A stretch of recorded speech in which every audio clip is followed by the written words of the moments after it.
Alright, let's hop into this. Welcome, everybody. I am Deltius, and today we are going to talk a little bit about the new tournament, Town of 21, brought to you by the Gentleman and Premium Bow.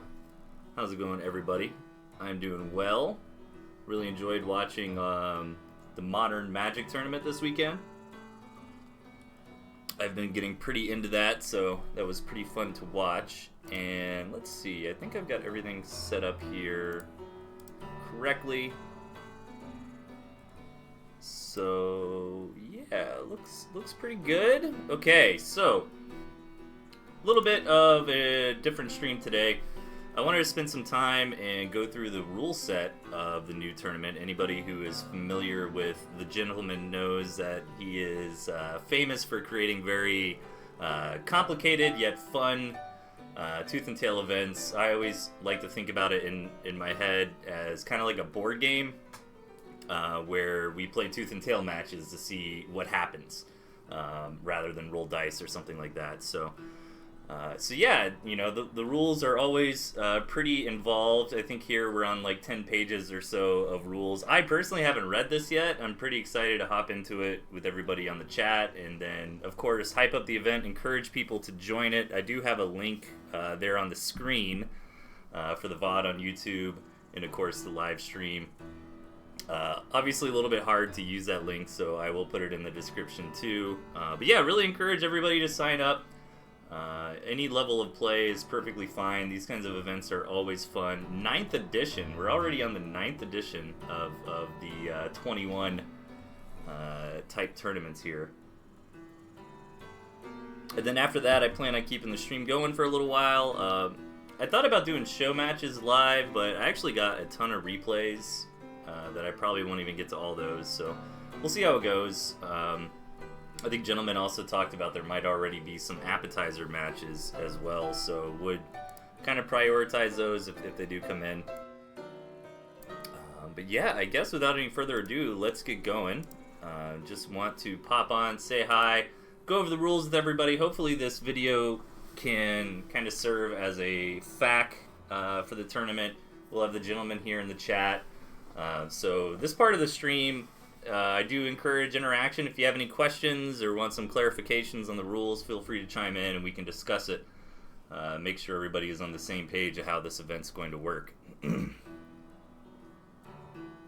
So without any further ado, I suppose let's get going. So the Town of 21. What is it? The 21 Duels Tournament returns for the 9th edition. Help your secret society eliminate the competition and become the new masters of the town. Okay.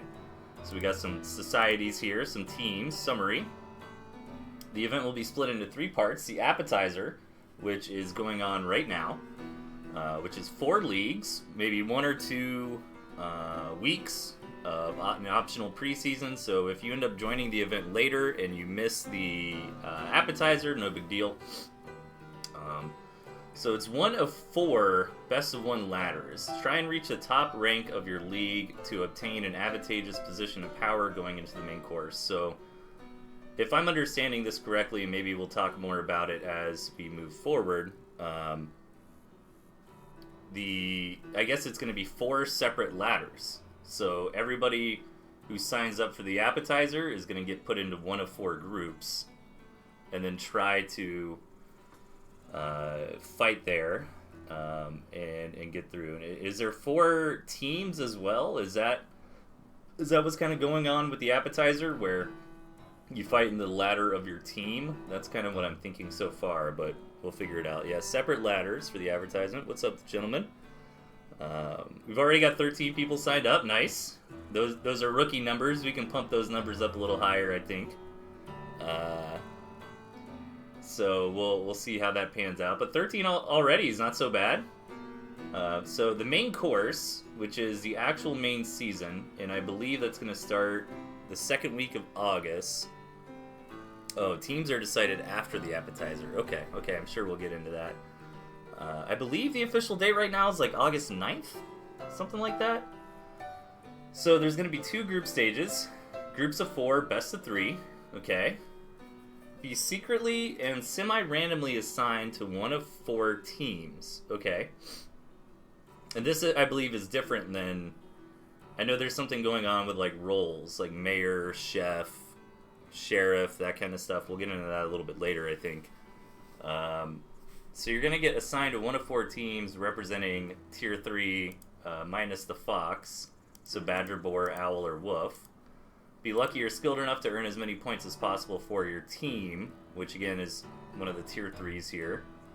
And then you have to figure out everyone's identity and keep treasures and positions of power for your team until the end. Okay, so you're going to get into a group, semi-randomly and secretly assigned to one of 4 teams, and you're going to try to compete to gain points for your team while you're also trying to figure out what team everybody else is on, I think. And you get treasures and positions of power, which we haven't gone over yet. And then the dessert, the final crew battle here. One day for the finals, crew battle between surviving members of the top 2 teams for the main course. Okay? Top 2 teams, so we're going to eliminate 2, so maybe like Badger and Owl make it. So they will be fighting off the Badger team versus the Owl team in that example. Each member of the winning crew will gain an equal share of the prize from $100 euros and Steam gift cards. Very nice. So the start date was a few days ago on July 26th. And you can sign up now. And you can get into the appetizer, which I do recommend if you're interested. You might as well compete in the appetizer and try to get a better position moving forward. Yeah, of course, any streamers we can get these kinds of events, the more streamers, the better. It's going to be hard to cover every single match because I'm sure there's going to be plenty. And of course, the tournament is replay based, okay? So make sure to save all your replays and submit them as appropriate. Alright, so let's get into it. Appetizer. The 4 leagues. Let me see. Gotta make sure. Kind of have this like weird screen capture thing going on.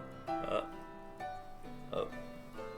My desk is so like full of crap right now. There we go. Perfect.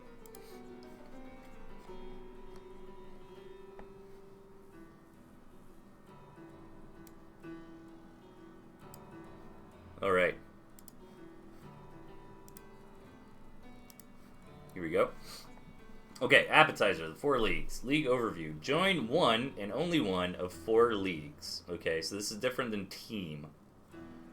So each league will produce a definitive succession order for one of the positions of power in Boartown. Mayor, chef, sheriff, and priest. Okay, see the roles section to see what are the benefits associated with each position. Okay. The league works the same way. Each league is its own ladder. All participants of the same league will play each other at best of 1 during the course of the week. Participants will be ranked by number of victories. Gotcha. So it's going to be a, what do you call that? Round robin, right? Where you play against every other person. So this is a league. This is different than a team. And does the league come back up anywhere else? Or is it only part of the appetizer?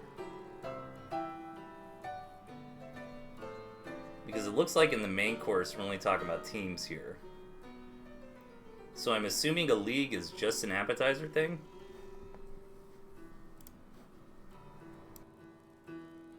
We'll get some... We'll make sure that's correct. Okay, so you're going to join a league. You can choose between mayor, chef, sheriff, or priest. You're going to do a round robin against everybody else who selected the same league. And whoever gets the best score in that round robin will be, I guess, the victor of that, and get some sort of benefit. We'll go into that here shortly, I assume. Okay, underdog victories. Victories against support opponents of superior skill level may count as double or triple depending on the estimated skill gap. So that's going to be a little bit open for interpretation. You know, generally our community is kind of small enough where everybody knows each other, so you know, if I went up against Tatanka or something like that, if I was in the event, you know, I would be considered an underdog and then might get extra points for beating, you know, Tatanka. That sort of thing. Ranks and ties. Okay, when there are ties, the number of victories the participants who perform above expectation will gain the upper ranks. Rank 1 will begin the main course by holding the position corresponding to its league. The rest of the league participants will form a succession order for that position. Okay. So basically, if you're in the Mayor League, for example, and you win the Mayor League, or you tie for it as well, you, like, become the mayor, essentially? Is that what we're getting at here? I think so.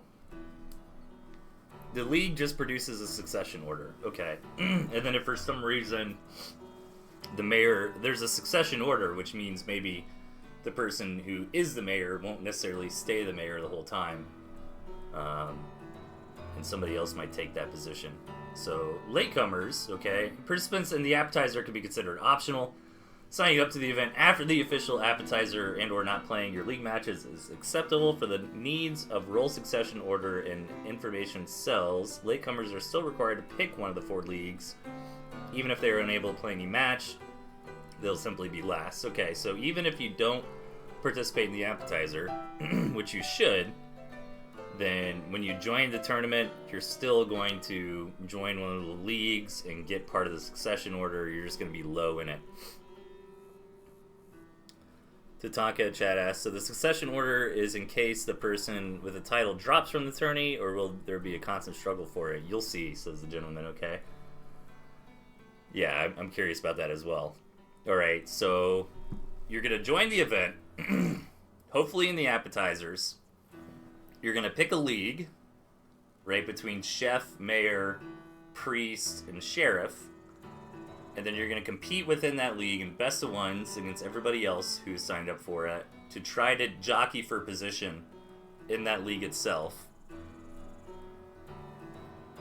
to essentially become the mayor or the sheriff or whoever. And this is all before the tournament actually starts. And then when the tournament starts, if you did not participate in the appetizer league, you still get put into, well, I shouldn't say league, because then that's going to get confusing.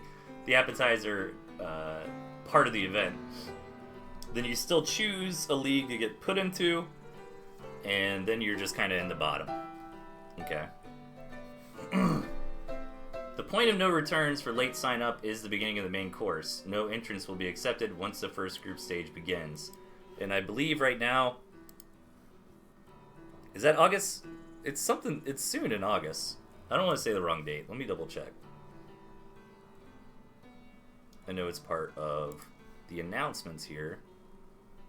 So we were looking at kicking off the main league on the 9th of August. Yep. Okay. So that's about a week and a half from right now.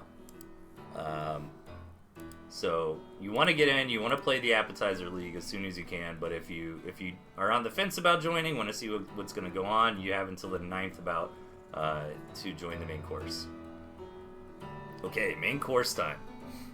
A little bit higher. Oh, there we go. Whoop. I don't know why I'm, like, caring about that so much. There it is. Okay. So, the main course. So, at this point, we've got our 4 leagues. Players who competed in the appetizer have an advantage on their position in that league for succession. Main course is divided into 2 group stages. The goal of each team is to accumulate as many points as possible by the end of the main course. Points are obtained from team members. Okay, main course is divided into 2 groups. The goal of each team... So now there's teams, which are different than leagues.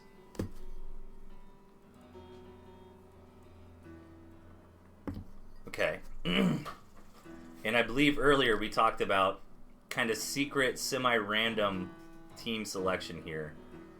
And if I had to guess what this semi-randomly means, I think what that means is essentially the gentleman and Premium Bow are going to look at everyone who's involved and try to balance what teams you're put into.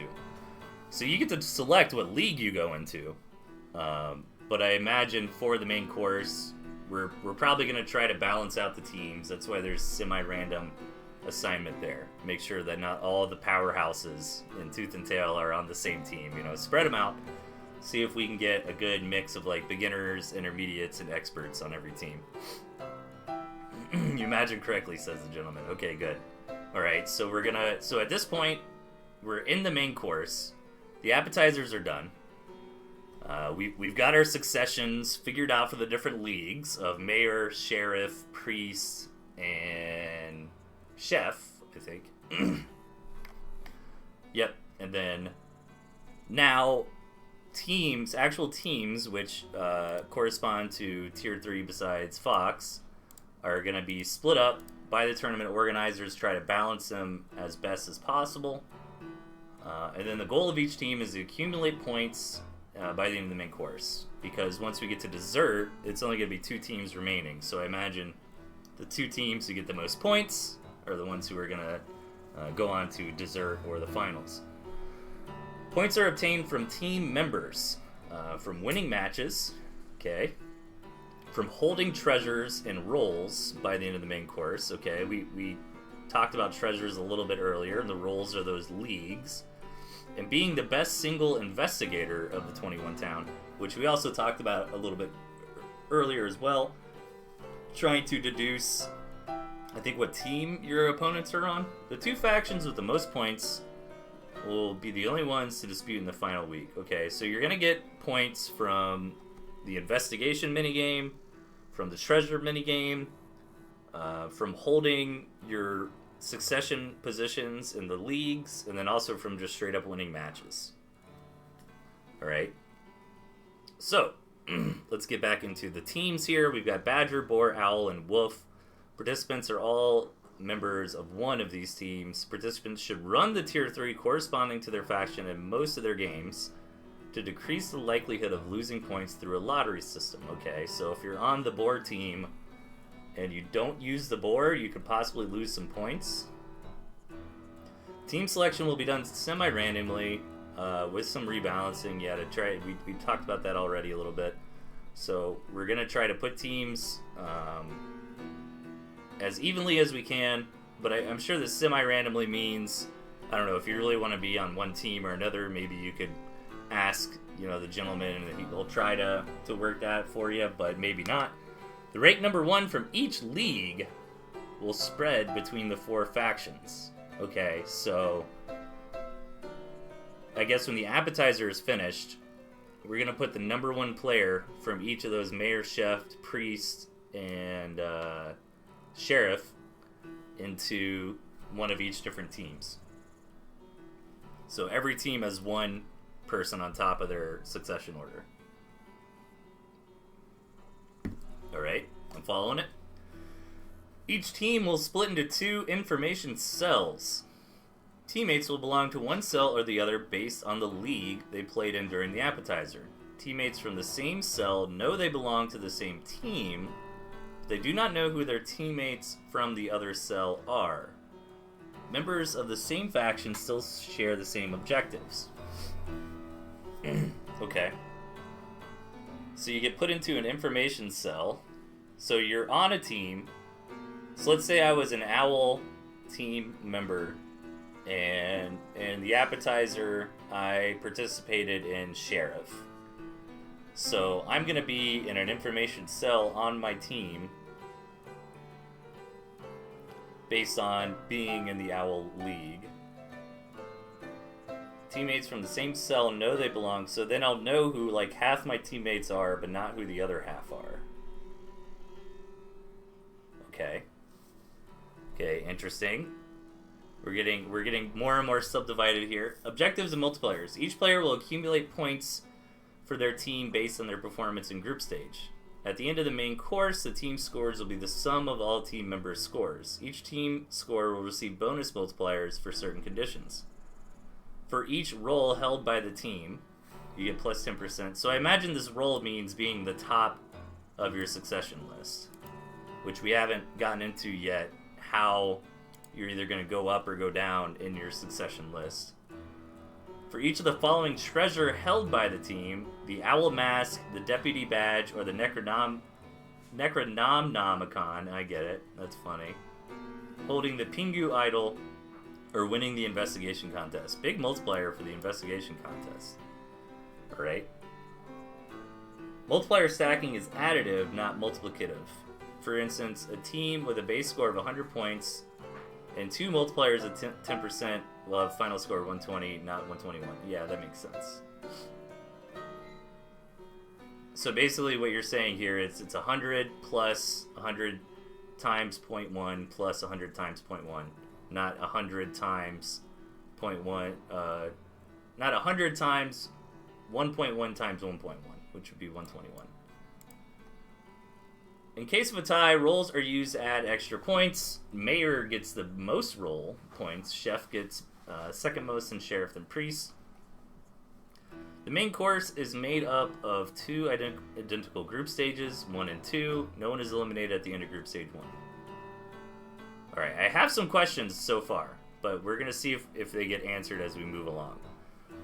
We haven't talked about yet how we get treasure. We haven't talked about succession for the leagues. We did talk about the preseason, which is going to determine like who the starting mayor is, who the starting chef is. I'm still kind of curious about the information cell thing. When you get put into a team, you get split into 2 cells of the team, which probably has to do with the investigation thing. So a lot of questions still up in the air right now, but I think they'll get answered as we keep going. Group stage, players are placed into groups of 4 with possibly a few groups of 3, depending on participation here. Players from the same team cannot be in the same group. Okay. Strong players are grouped together. Yep.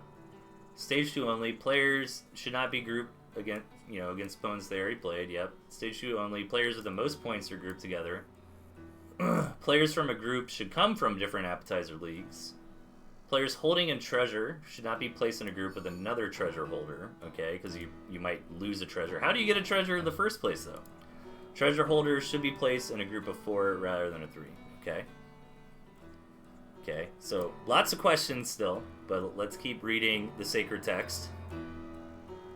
Earning points. Players all play each other in a series of 3 games. Third game is always played, even if the score is 2-0, because 2-0 versus 2-1 can matter. Players score 1 point for each game 1 and 2 points for each series 1. Okay, so they're going to be best of 5? Oh no, series of 3 games. Yeah. Okay, because if you go 3-0, you get 3 points for winning every game, and then you get an extra 2. If you go 2-1, you got 2 points for winning the games, an extra 2. 1 point for 1 and 2. 0 points for 0 wins. In a group of 3, each series 1 is worth 4 points instead of 2. Okay. Probably there just to help balance out the math in a group of 3, I suppose. So, is it better to be in a group of 3? That's interesting. Maybe not, because treasure holders are in groups of 4, and getting that treasure could maybe be more important. We'll see. But right now, I mean, just based on this, it seems like you'd rather be in a group of 3 than a group of 4. Players all play each other, though. Oh, okay. So if you're in a group of 3, then you're only going to get 3 games, which would give you 21 points if you 3-0'd all of them. Or if you're in a group of 4... Wait, in a group of 3, you play 2 games, because you're one of the 3 people. So you could get 14 points. In a group of 4, you'd play 3 games, you can get 15 points. So pretty close, but again, it seems to be a little advantageous to be in a group of 3. But again, we're not talking about treasure yet, which could balance things out. So let's keep reading on. Definitely have some questions here, but gotta keep seeing what's going on. Lotteries may increase or decrease some players' score by 8 at the end of the group stage. The lotteries. Okay. Have we talked about lotteries yet? I don't think so.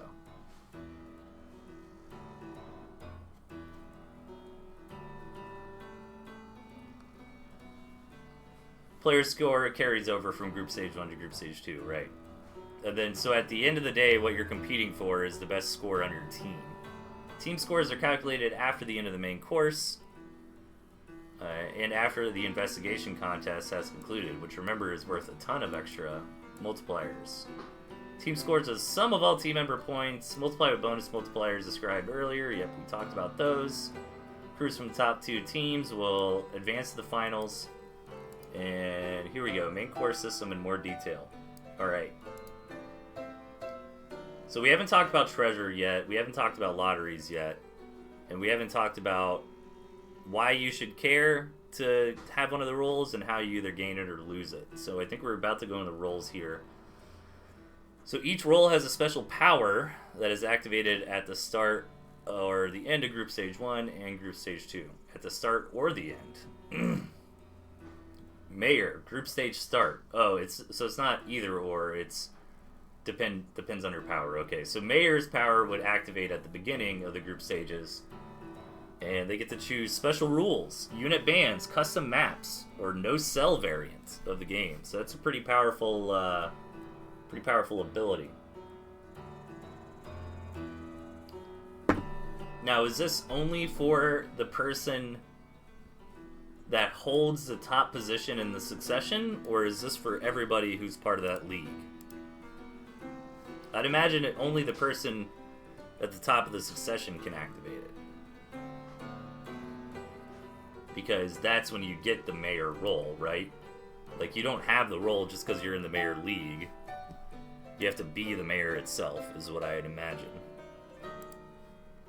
Only the rank 1 owns the role and its power. Yep, okay.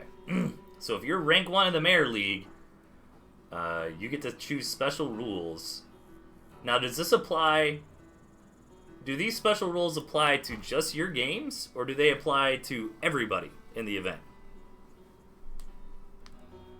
So if I'm the mayor and I say I ban Skunk, nobody can play Skunk in Group Stage 1? Is that correct?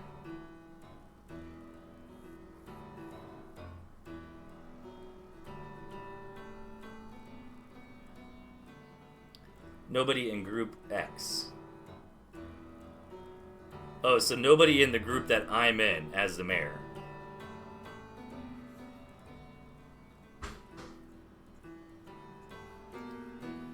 You pick different rules for different groups. Okay, hang on. Hang on.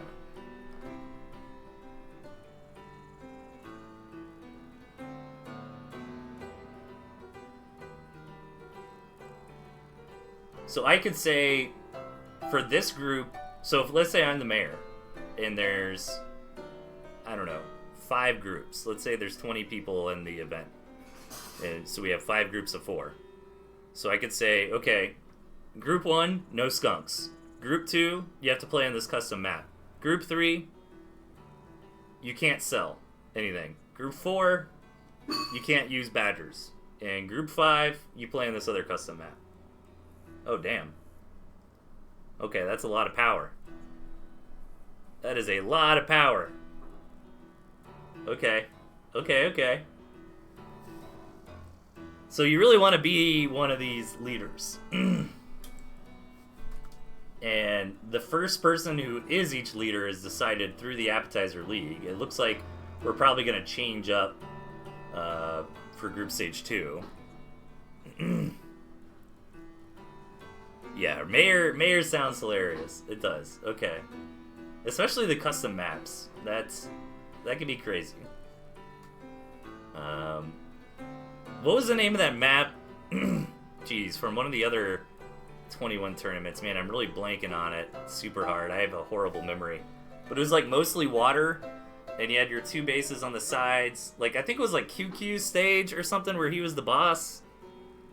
And then there was like a campfire in the middle, and then there was like a little island with like another mill or a campfire or something. Like, imagine making people play that map again. That would be really fun. It's a lot of responsibility to be mayor. The Reed? That might have been it. Yeah, I'm really bad with names and stuff. But I think QQ was the boss of that stage, if I recall correctly. All right, so mayor sounds really strong. Can drastically change the outcome of the event. Well, the outcome not so much, but I guess the rules of the event. I think it was a premium map.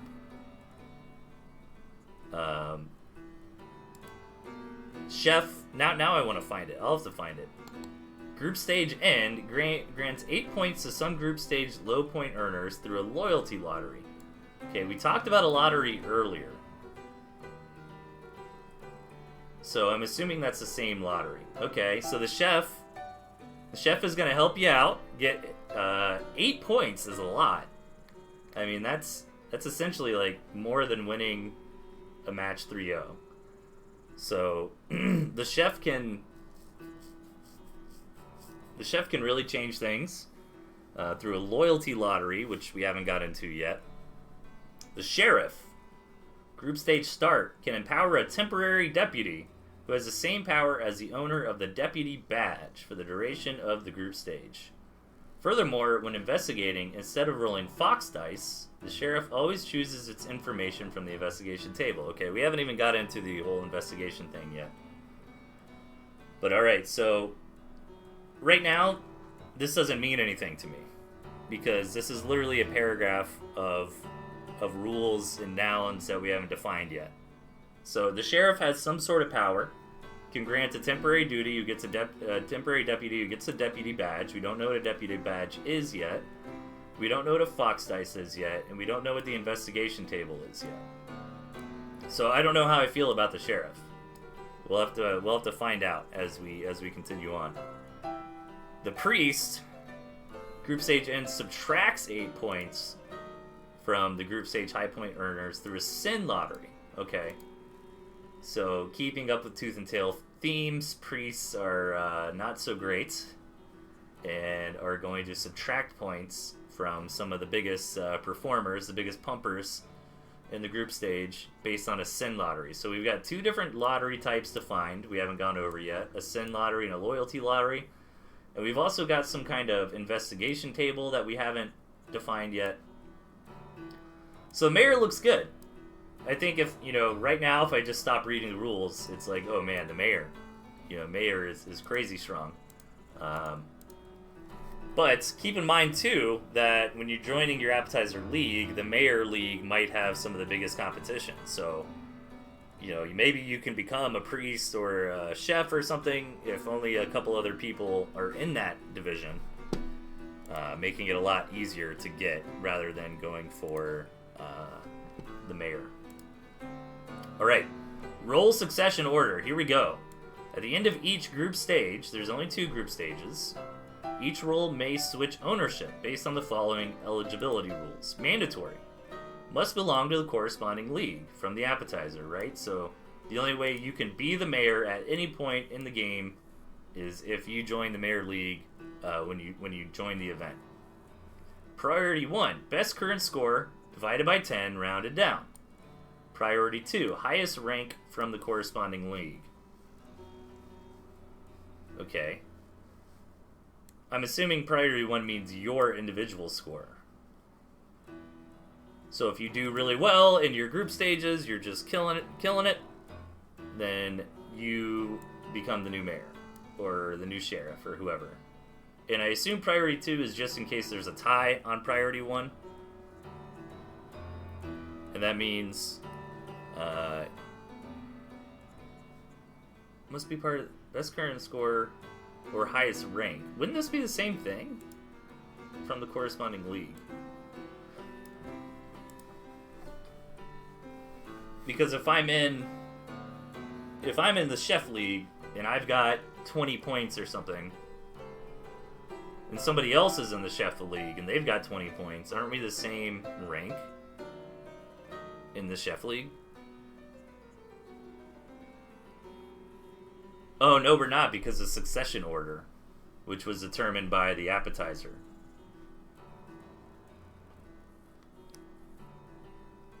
Rank doesn't change after the appetizer. Okay. So the appetizer is pretty important. Mayor special rule sets. Alright. For each group. Yeah, that makes sense now. So you get put into your rank from the appetizer. And then that's just going to stay the same.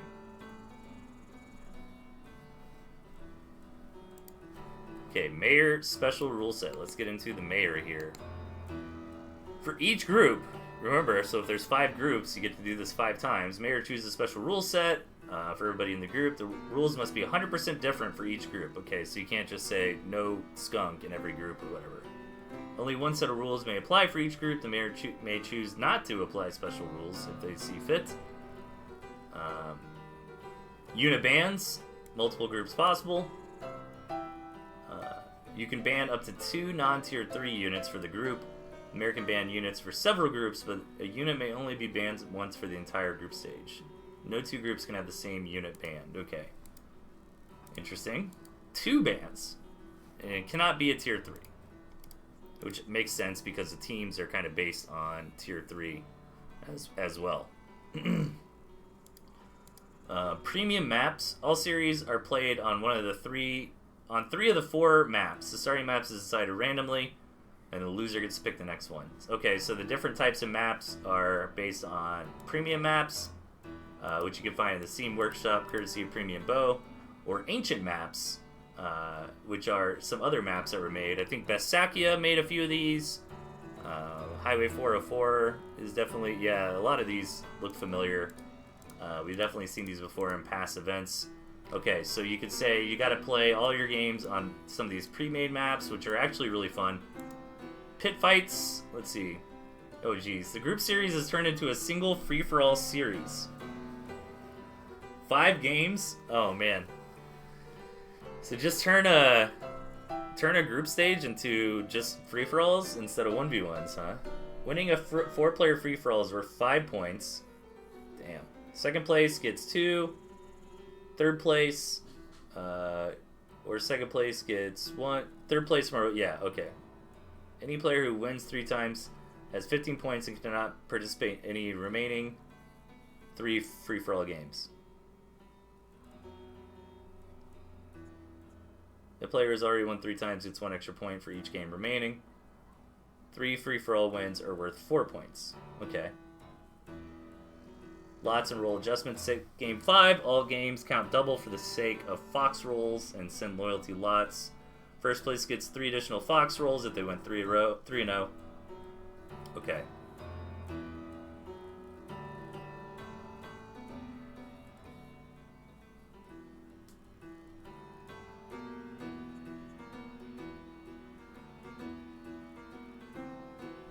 So I'm confused a little bit here. Because we're talking about a group of 4 versus a group of 3, yet we talk about 3 free-for-all games. So if you're in a group of 4, aren't you always playing in a free-for-all with 4 people in it? Oh, but when you win 3 times, you stop playing. I see. And then the rest of the games are 3 free-for-all matches. Okay. So that way, the same person can't win all 5 games. Okay. Group of 3. 5 games as well. Winning a 3 free-for-all is worth 4 points. Second place gets 1 point. And if you win 3 times, you can't participate in any more. You get some extra points. And then now we go back to 1v1s. And then, again, we get some Fox rolls, some sin and loyalty type stuff that we haven't got into yet. Alright. So we're still talking about mayor powers here. So we got through pit fights, so now we're on no selling. This should be pretty self-explanatory. Players of the group must unbind their sell button and cannot sell anything. Which really changes the game up quite a bit. Tier 3 and lottery. Alright. So let's move on. I think all that makes sense. Still not completely clear on the lottery stuff, but I think we're about to get into that. And now we're talking about the Fox, because the Fox is the only Tier 3 not represented by a team here. But they have stuff going on with the rolls. Okay, Tier 3 and lottery, Tier 3 selection. For each game. Oh, okay, this makes sense. Picking the Tier 3 from your team and losing will grant you 1 loyalty lot. Okay, so if you pick so if I'm on the Badger team, I pick the Badger and I win, no big deal, I don't get anything. But if I lose while I have the Badger, then I get a loyalty point. I hope loyalty points aren't so good people want to throw their games for them. I doubt it. I'm sure the gentleman thought about that. And not selecting your team tier 3 and winning will earn you 1 slot. 1 sin lot. I don't know, I put those words together and just said slot. Okay, so if I'm on a Badger team, I pick the boar, and then I win, then I get a sin point.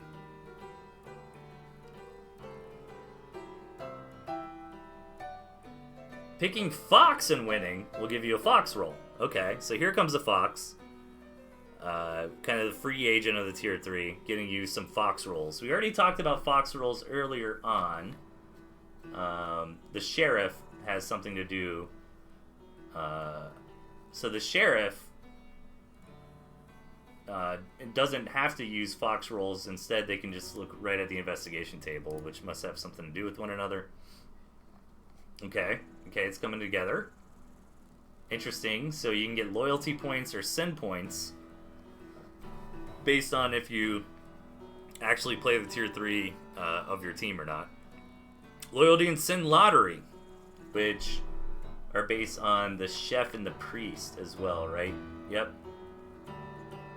Okay, so the chef gets to kind of have some say in the loyalty lottery, and the priest in the sin lottery, from the looks of it.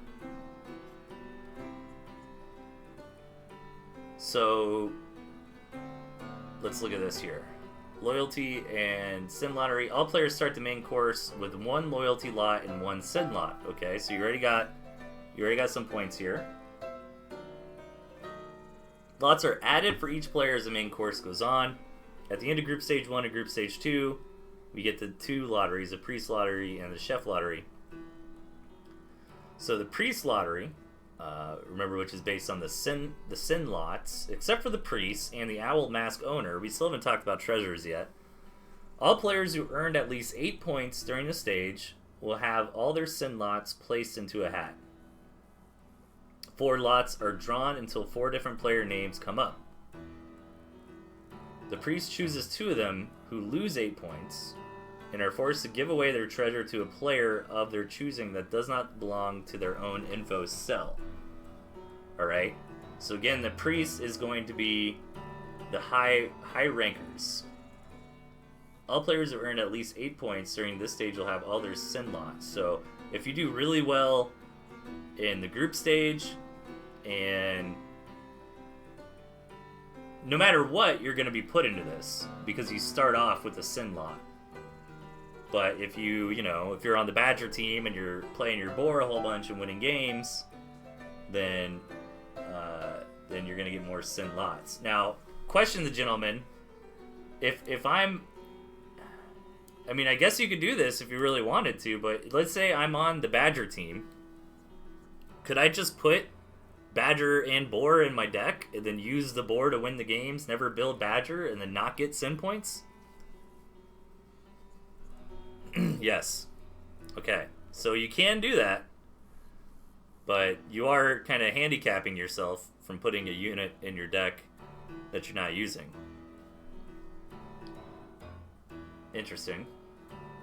The priest chooses 2 of them, so basically everybody who did well, who scored a bunch of points, will be in the sin lottery. You're going to have 1 sin lot no matter what, because you start the game with 1. And then if you're not using the tier 3 that you're supposed to on your team, you might get extras, and then we're going to draw out of a hat, and then the priest is going to choose 2 names. They're going to lose 8 points, and they have to give away their treasure to somebody who does not belong in their own info cell.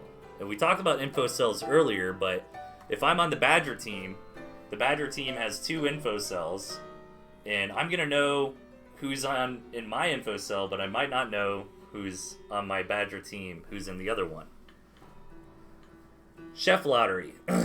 Except for the chef and the Owl Mask owners, I guess get that Owl Mask if you don't want to deal with these lotteries. All players who earn less than 8 points during the stage have all their loyalty lots placed into a hat. So you're trying to be a good guy, you're on the Owl team, you're running the Owl, you're playing it, you're losing games, and you're gaining lots. So 3 lots are drawn until 3 different player names come up. The Owl Mask owner's name is mixed in. We haven't talked about treasure yet. The chef chooses 2 players among the 4. Okay, that's why it's only 3. So it's going to be 3 plus the Owl Mask owner. The 2 chosen players get 8 points. So you really want this Owl Mask, apparently, because it's going to make you exempt from the Priest Lottery, where you could lose points, and it's going to automatically put you in the Chef Lottery, where you could gain points. Drawn lots are permanently discarded. Alright, so if I start the game with a Sin Lot, let's say I earn 2 more Sin Lots through playing and not using my right tier 3, and then one of my Sin Lots gets drawn out of a hat, probably by me on stream, which is how we always do hat draws. Then now I only have 2 Sin Lots left. Like, that Sin Lot gets used up. But if my name's not drawn, then I still have all 3 of my Sin Lots. Drawn lots are permanently discarded. We just talked about that. The post-stage 1 lottery is done privately by the TOs, keeping the number of lots private. Okay, so then that will not be done by me. The post-stage 2 lotteries is done publicly after closing the investigation contest. So I will probably be doing this one. If necessary, roles change owners after the lotteries end. Oh, right, because your roles are going to be based on points, right? So we're going to end the group stage 1, essentially, and then the lotteries are going to happen, and then that's when we figure out the new role succession order. So you definitely want to sign up for this soon if you haven't already, because you want to get into the appetizer and try to become one of these people.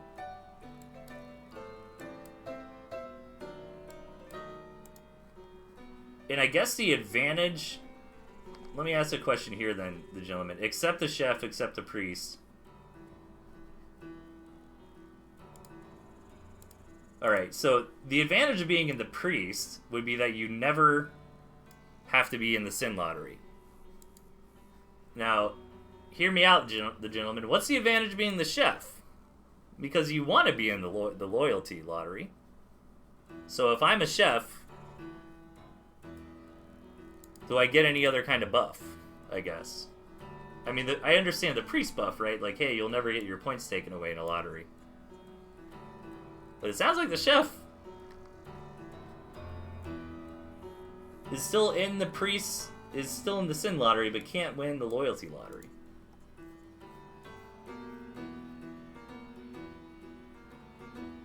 Oh, that's right. You control... Okay. Yeah, because the chef chooses. Right. I see. So, I could... If I'm the chef, I could choose a player who's on my team to help us win. Okay.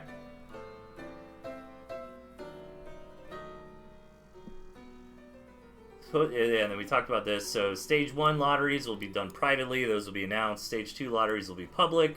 Maybe I'll do a little hat stream, like we have in the past. And then, let's talk about the Fox Wheel. Alright, so remember, if you win games of Fox, we'll give you 1 Fox roll.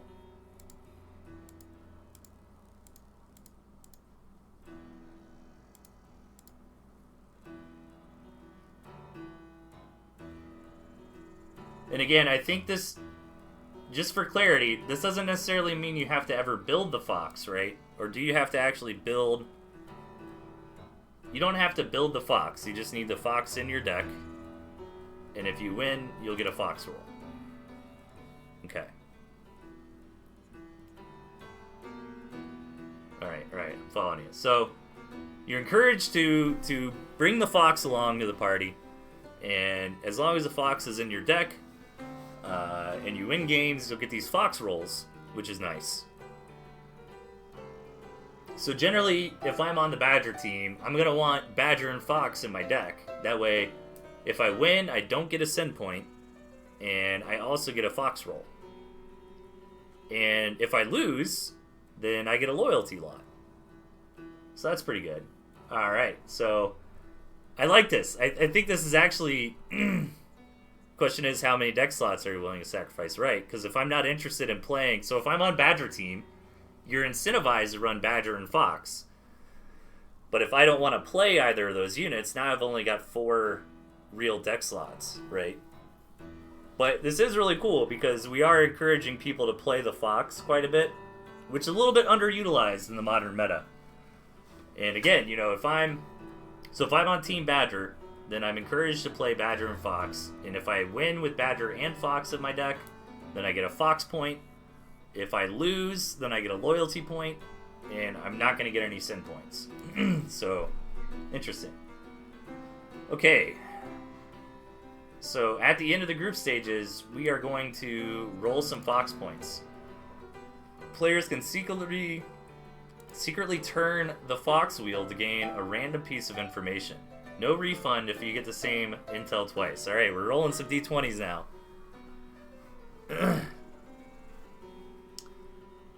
Yeah. I would say Badger and Boar are pretty meta. And Owl, Wolf, and Fox are kind of dropped off right now. But it's not, you know, Owl's still good. I'm sure Wolf can still be fine. I mean, I think it's generally alright. Especially if you start thinking about unit bans and custom maps and all that kind of stuff. And, you know, some people, quite frankly, I mean, a lot of Tier 1, Tier 2 decks, without any Tier 3 at all, are popular. So, I really like this. I think you're incentivized to play the Fox a lot, which I think is really fun. So, we're going to have a D20, so you're going to earn Fox rolls, and you're going to get information. What secret seed did the tournament organizer give you? What team has the most members closest to the kitchens, so losing? Which team currently has most members closest to the feast, so winning? So I guess this is saying, unless the kitchens and feast mean something else, but this would probably be lowest points, and this would probably be highest points. Who has the most loyalty lots before and after the chef lottery? Who has the most sin lots? Who owns the Pingu Idol, the Owl Mask, the Deputy Badge, and Necronomicon? From which appetizer league comes the current owner of each of these items? Okay. Who is the best investigator so far? Alright, only counting submitted sheets. No sheet was submitted. The player will instead be notified when someone submits the first sheet. We haven't got to submitted sheets yet. Which team owns the most rolls? Head count by team of players from each of the different leagues. Ask any simple yes-no question about treasures, rolls, or factions. So the Nat 20, you can get some real information out of. Okay. So let's keep moving here. Finally, we're going to talk about these treasures. What they do, how you get them. So you want you want loyalty points by using your Tier 3. You don't want sin points from not using the Tier 3 of your team. And you want to try to get Fox rolls by utilizing Fox in your deck during the team matches.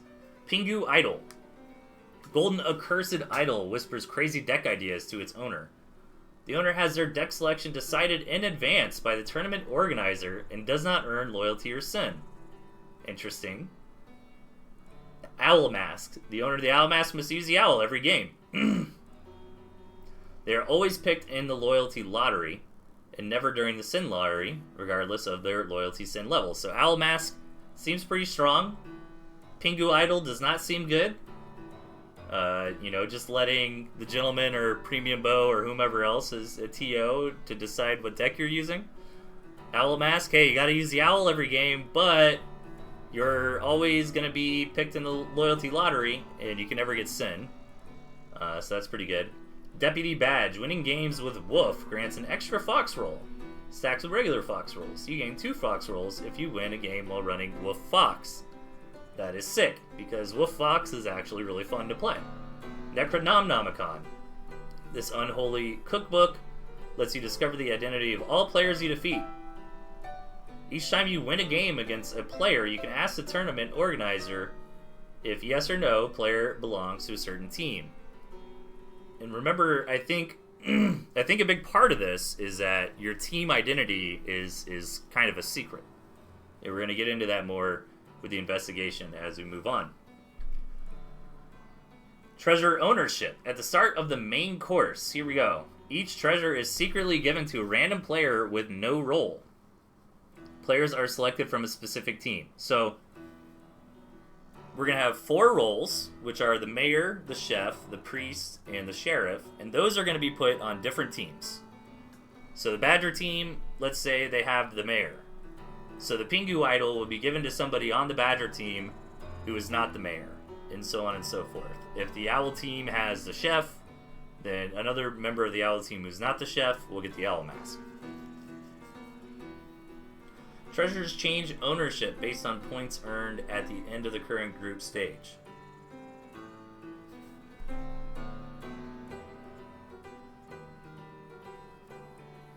So the Pingu idol seems to be the weakest. And I wonder if that is with the assumption that the Badger is really strong right now. So giving the Pingu idol to the Badger team.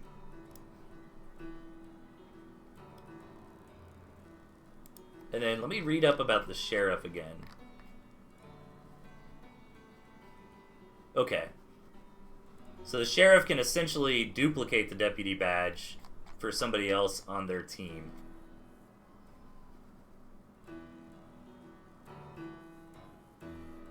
It doesn't specifically say they have to be on their team, but I'd imagine you'd want them to be. Alright. So treasures change ownership based on points earned at the end of the current group stage before the lotteries are resolved. Treasures... Let me read that again. Treasures change ownership based on points earned at the end of the group stage before the lotteries resolve. So you're going to have group stage. So, hang on. So the main course is going to start. We're going to know who our roles are between the mayor, chef, sheriff, and priest. We're going to play the group stage 1. And then treasures are going to change ownership. And then the lottery. And then the new roles get decided. So at that point, you could hold a treasure and then get crowned the leader of your role. Right, so you could both be the mayor and have a treasure. Alright, so if you have 12 or more points, you keep their treasure. Between 6 and 11 points, owner must give their treasure to a player who is not from their own information cell. 5 or less, treasure is given to the first rank of the same group. If there is a tie for first place, 5 or less. If you have 5 or less points, first rank of the same group. Okay, if there's a tie, one of the 2 players, stage 2, then they do a 1v1. But I don't want the Pingu idol. I guess you don't earn loyalty or sin with the Pingu idol. So if you have the Pingu idol and then you do well, you just have to hold on to it. Oh, right. It is worth points. Let's look back at that. How many points is it worth?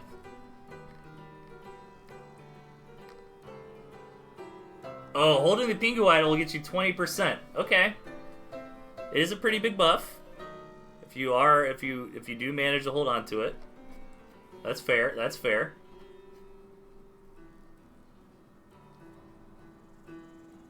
Alright. Best investigator. Okay, remember, we're trying to investigate something, but I don't think it's very clear yet what we're investigating. I think that each player will have the possibility of submitting a single investigation sheet at any point during the main course, but before the team scores calculations begin at the end of Group Stage 2. So you get one chance to submit your investigation. The sheet is from the players who think they belong to what team. The sheet is from the players who they think belong to what team and who they think owns what treasure at the moment of the sheet submission. Okay. Investigation scores and rankings are not revealed until the submission delay is passed at the end of the main course. Whoever got the best score will make their team multiply their score by 1.5 for the overall team rankings. If there's a tie, whoever submitted their sheet first wins. Ah, I see. So, you're trying to figure out who's on what team. That's why you get put into a cell, right? So, if I'm on the Owl team, I know who half the Owl team members are, but I don't know who the other half are. So I can automatically guess, if I'm on the same team if I'm in the same cell as Tatanka, and I'm on the Owl team. Let's say there's 6 people on the Owl team, so I'm in there with Tatanka and Evil Murloc or something. So then I know when I submit my sheet. So do I count too? So I can say Delphius is on Owl Team, Evil Murloc is on Owl Team, and Tatanka is on Owl Team. I think that was my last example. So I kind of like know. I know my cell right off the bat.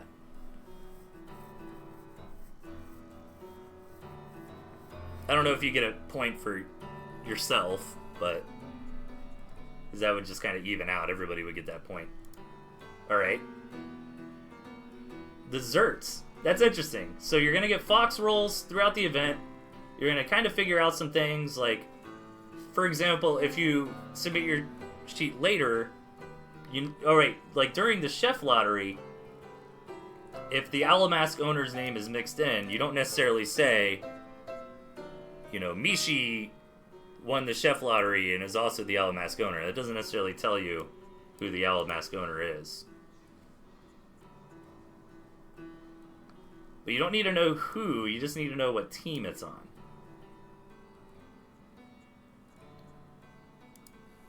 But you do know where these start. Like, you know that the Pingu Idol is going to be on the Badger team, the Owl is going to be on the Owl. Interesting. But they can lose those, and they get them mixed up. Let's go back to the treasure.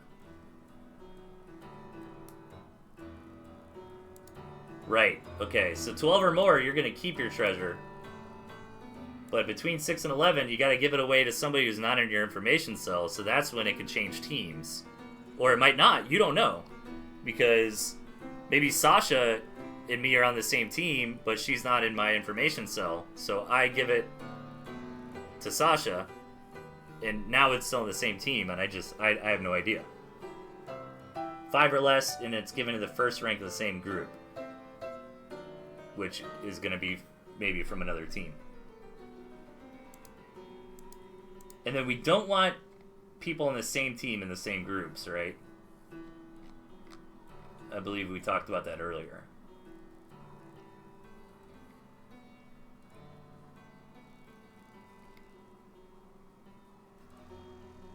Treasure holders should be placed in a group of 4. Players on the same team cannot be in the same group. Gotcha. Oh, sorry. Okay.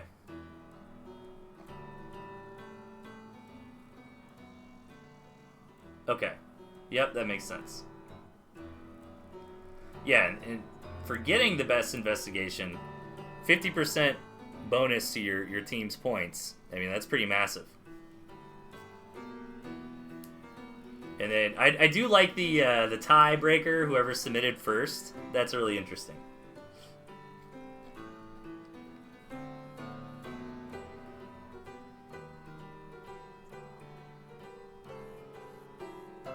Head count by team of players originating.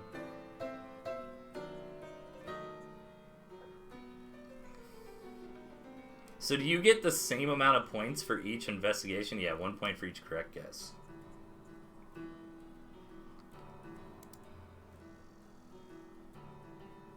Alright, format. The dessert. The final crew battle. To play in the final, you gotta be one of the top 2 teams. You keep their team and form 2 opposing crews based on your team. Each crew will be given between 1 and 3 lives. Player of a base of 2 lives. You get an extra life if you're considered a beginner. You lose a life if you're considered an expert. 2 crews, pick a starting player for each game. Loser loses a life, and then you pick the... Oh, so it's like Gauntlet style. That's like old school... even before the GSL. Why am I blanking on it? Like the TnTTV StarCraft system where you had like teams. GSTL, I think? Lose a life, and then, yeah, once the lives are gone, pick the next player. And you can swap out your player even if they lost lives. Winners cannot swap out. And the first crew who runs out of players loses. So out of the top 2 teams, then you decide your crew. You form 2 opposing crews. So if the Badger and Owl team are the top 2, do all the players of the Badger and Owl team start mixing together to form the two crews? So it's kind of like the teams are gone at this point. And we're making like new teams that we call crews. You keep your team.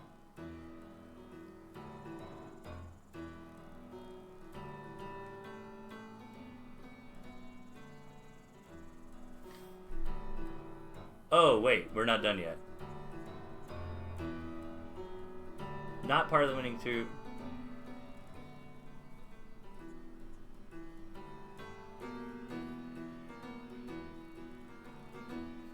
I don't think I understand the crew part. Like, what are we doing with the crews here?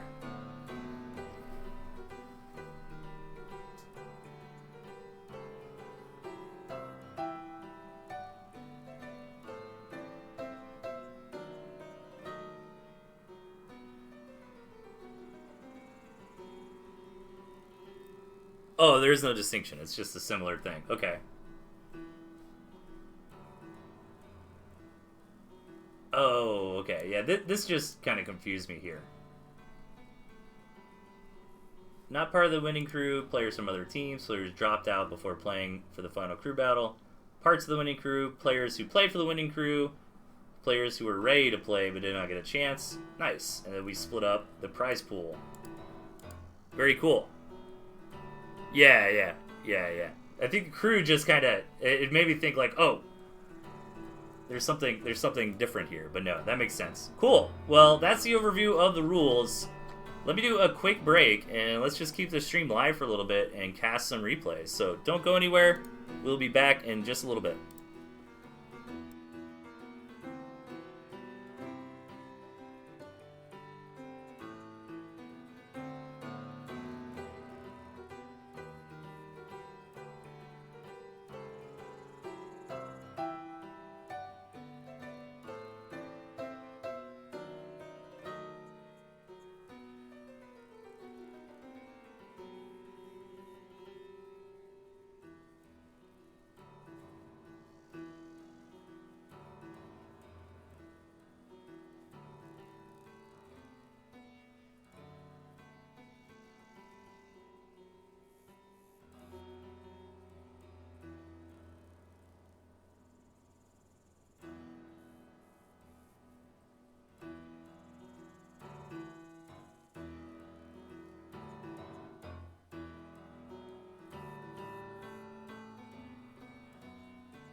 Alright.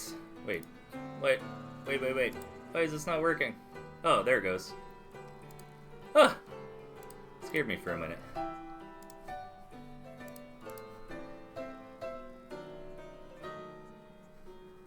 Okay. Yeah, this looks fun. I need to sign up. I was kind of on the fence about signing up just so I could stay more of like a coverage position. Let's see. Oh, I actually got a replay. I did not load up here from somebody you would not expect to submit a replay. So let's get this one on the list.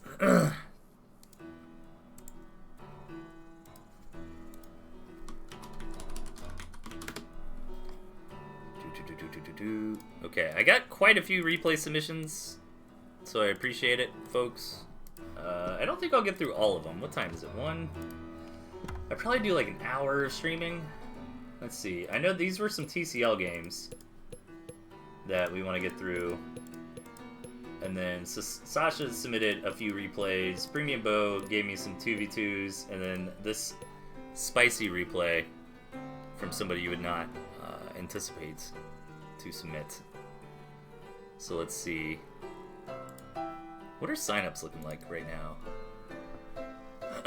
Let's see. I wonder where everybody's at. We got Sheriff, 2, 3, couple mayors, Priest, Chef, Priest, Chef, Priest. Actually, a lot of Priests and Chef.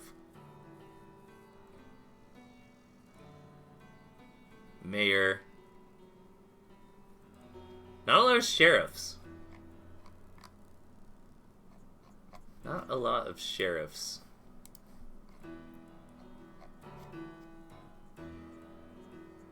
Remember, you do get bonus points for holding that position at the end. And the sheriff gets to give away the badge, but then the sheriff always chooses. Interesting. You know what?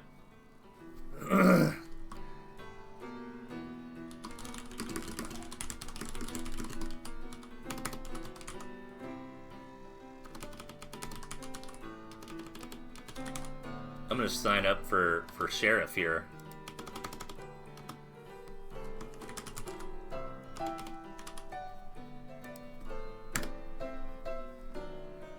There it is, Sheriff Delthius. All right, I have signed up for the event. 3 of each other in 3 leagues so far. Okay, 4 mayor. I don't want to be a mayor. This is too much responsibility.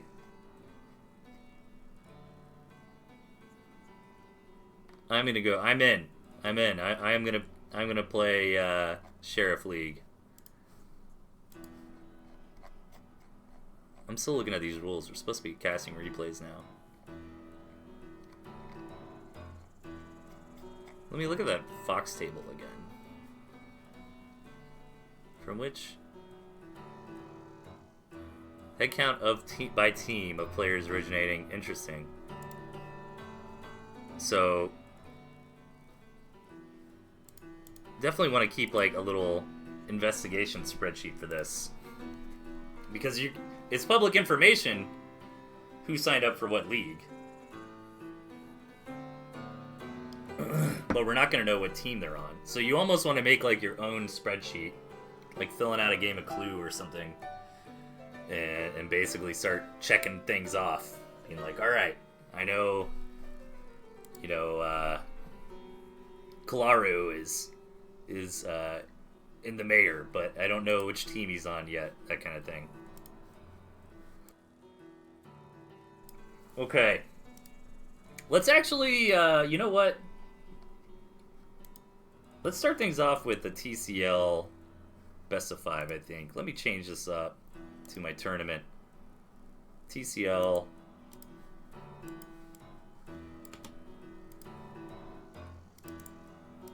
Let's go Murloc for somebody. I'm not sure who the other person is. Well, we'll find out. So this was from the TCL tournament that just concluded. And this was just one of the matches that did not get cast, so let's go into it. And who is our villain here? Oh, Sunzez for Samluck. Is Samluck Murloc now? Everybody changes their name so much.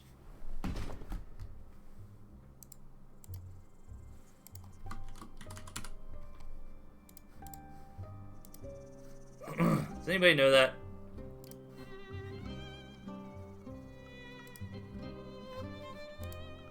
Pretty sure Samluck is Murloc. Alright, Zimzej. Probably butchered that name. Over on the west-hand side. And Samluck, aka Murloc, I believe. Over on the right. We're gonna call him Murloc until somebody tells me I'm wrong. Really liking Murloc's deck here. I mean, Fox, Mine, Balloon seems pretty fun. Both these decks a little bit off the meta. Owl, Balloon, I don't think we've seen too much, at least not at the top of the competitive division, where I casted some games there. But both players with Balloon. And if this does become a Balloon war, does it favor Zinsej? I mean, they do have the Owl, which is going to scale a little bit better into the late game. However, Murloc does have access to Skunk Cam, which can deal with the mice quite nicely. Hopefully line up some shots for the Fox to snipe those Falcons down. We'll see where the game goes. Right now, just an 8-farm opener for both sides. Going into a single, Zinsej looks like they want to take second base here rather than a double. Let's see what Murloc does. Mirrored build so far. Interesting map. I honestly don't know who I like it better for. I mean, Murloc's got this nice 3 bases all tucked in. There is this little back road to the natural here, which could be abused by some lizards, which Zinsej is rocking. Both players are going to macro up for now, and meanwhile, 4 bases over here. I think if we get really late, this looks better for Zinsej, because this is going to be a really tough mill to actually take for Murloc. I mean, maybe one of the players takes that mill, throws up some balloons or something like that. We'll have to see.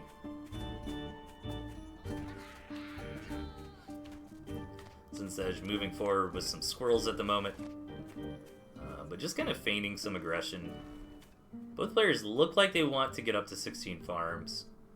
So I might do a little fast forwarding because I do want to get to most of the games today. While players just kind of tech up. So far, no big decisions outside of just eco. 16 farms here for Murloc. And Zinsej is on his way. Just trying to check. We're stuck a little bit in Tier 1 war here. Neither player really wants to commit to more Tier 1. Looks like Murloc, again, is the one posturing for some position here. Backs off. And neither player's really gotten a scout in quite some time with the opponent. It's a little bit tough when there's so much Tier 1 to actually get in there and scout. So Murloc gonna get into some skunks now. Meanwhile, Zinsej trying to get that third base and the balloon. Still no additional farms back here. Maybe anticipating a long game. Trying to keep some starvation farms, but I don't think at this stage in the game that's really correct. But Zinsej is just trying to be careful. Doesn't want to get starved out here. And I think that's the reason they also took this third base a little bit aggressively. To get those farms instead. But Murloc has been on a pretty nice farm advantage for quite some time here. So a little bit better of the economy coming out from Murloc. Double Owl on the way from Zinsej. And Murloc is just continuing to boom up and up and up on the economy. I'm a sheriff in the town of 21. I'm excited.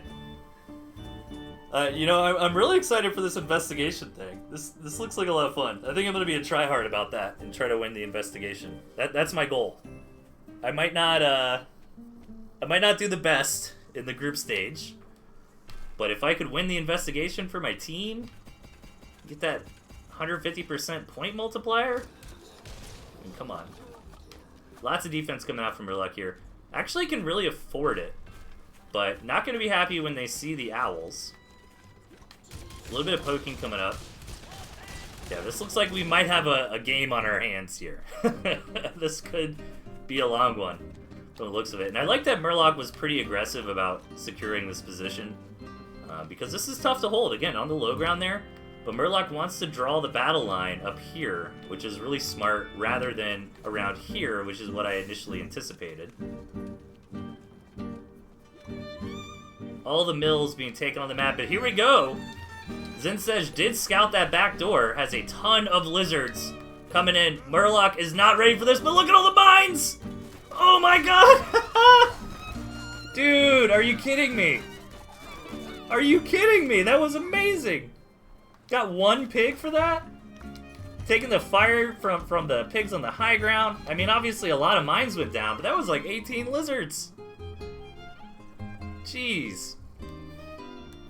I mean, it was a smart play from Zen to try that, but Murloc was ready for it. And Murloc with so many mines here. I mean, this is insane. The Fox on the way. Now Zen can just kind of keep scaling up on Owl Falcon.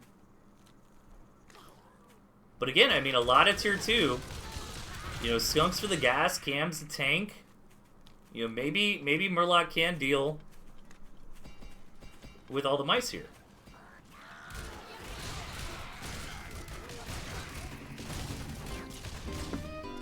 How many owls is it gonna take?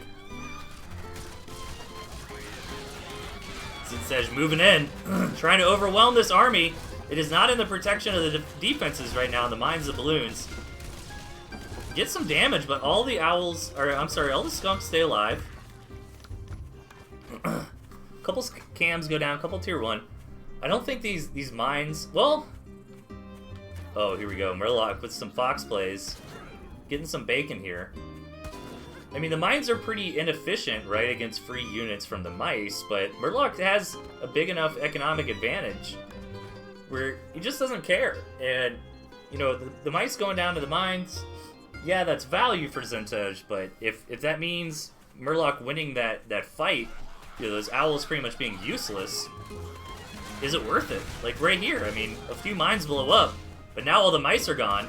Oh, the fox is gonna go down to the balloon. Murloc tried to save it, but it was the first unit that balloon can target.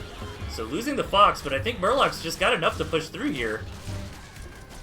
Zinsej trying to buy some time for these mice to rebuild. This looks like the end of game number 1 of this best of 5 series. Really, really cool play out of Murloc. Just getting a huge economy and getting a ton of tier 2, ton of mines. Maybe Zinsej holds on, but he's taking so much damage here. Even if he does live, the question is for how long.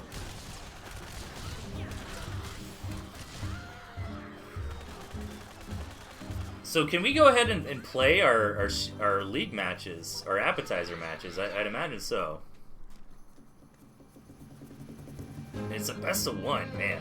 Ooh, that's dicey.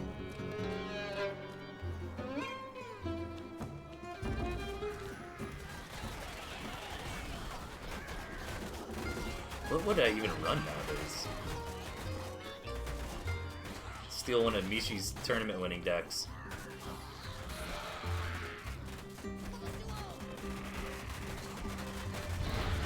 Alright, I'm pretty sure Murloc's got this one in the bag.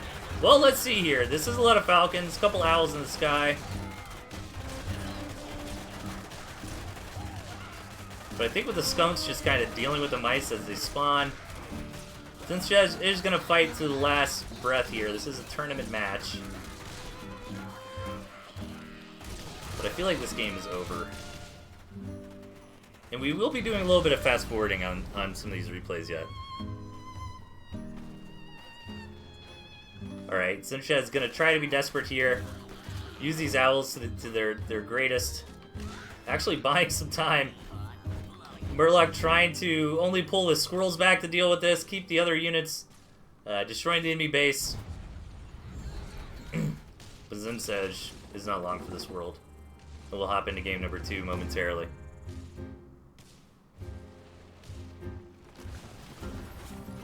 Just run around with this owl. There it is.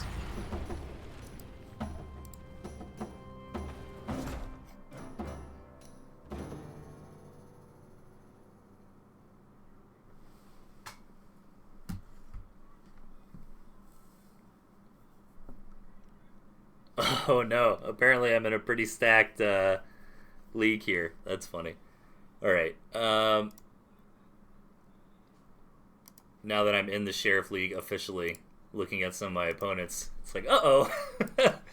maybe I should have thought about that a little more. I figured I was going for one that would be the least contested. But it is what it is. I'm a sheriff. Alright, let's get into the second game here.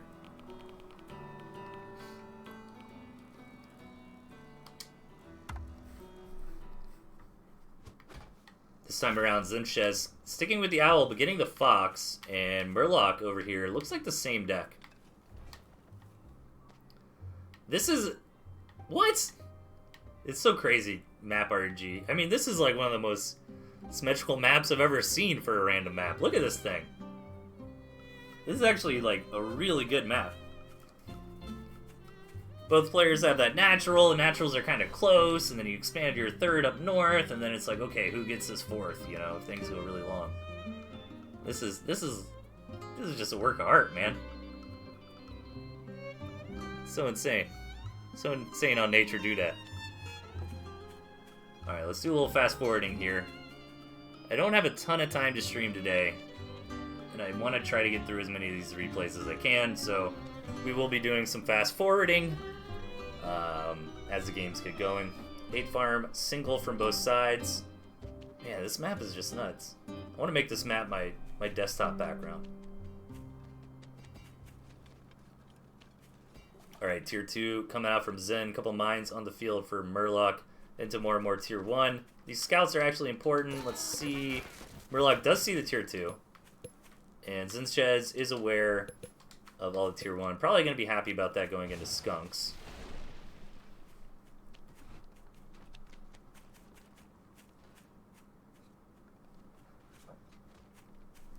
Second base on the way for Murloc. Gets scouted pretty fast by Zen. Is Zen just going to wait for the double skunk and move out? We do have a balloon here, so if they try to attack, this is not going to work.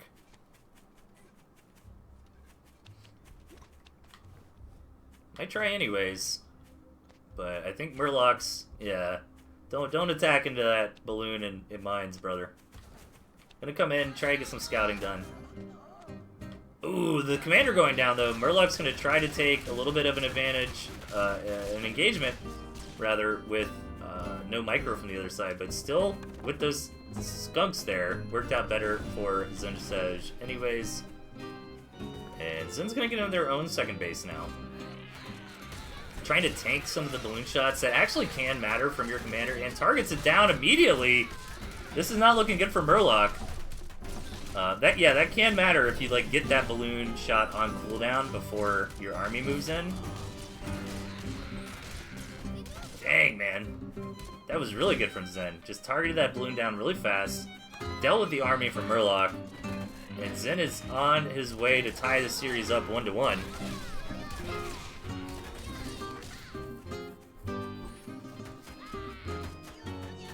When am I going to play my appetizer map? I need to do some practice. I need to get some games in. Alright, Murloc on the pushback. Skunks are going down, but the mill went down. Only one farm was built on it. So not like a game-ending expansion destruction, but Zinchez just got the tempo here. Murloc trying to build into these 4 cams, which are going to be really strong if you can manage to get them out on the board. Couple pigeons here though really help things out. Just a one more and worth of pigeons, I mean, can make a big difference in fights. Nice deep scout there from Murloc, or I'm sorry, from Zinchez.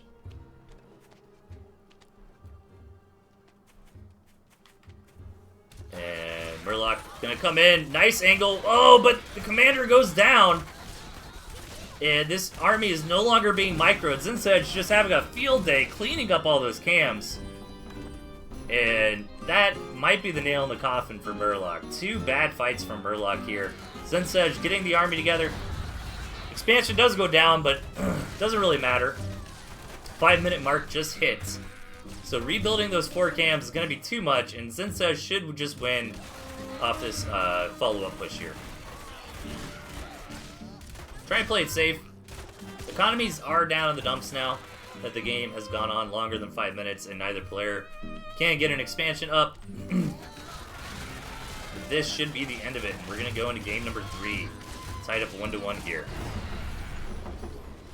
Murloc, you're this guy now, right? Samluck?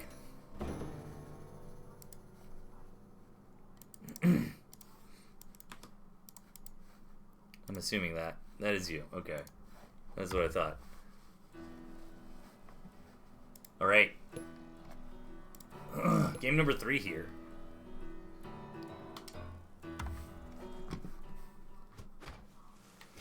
Left-hand side, Zensej, and over in the top, Murloc. Both players not changing up their decks.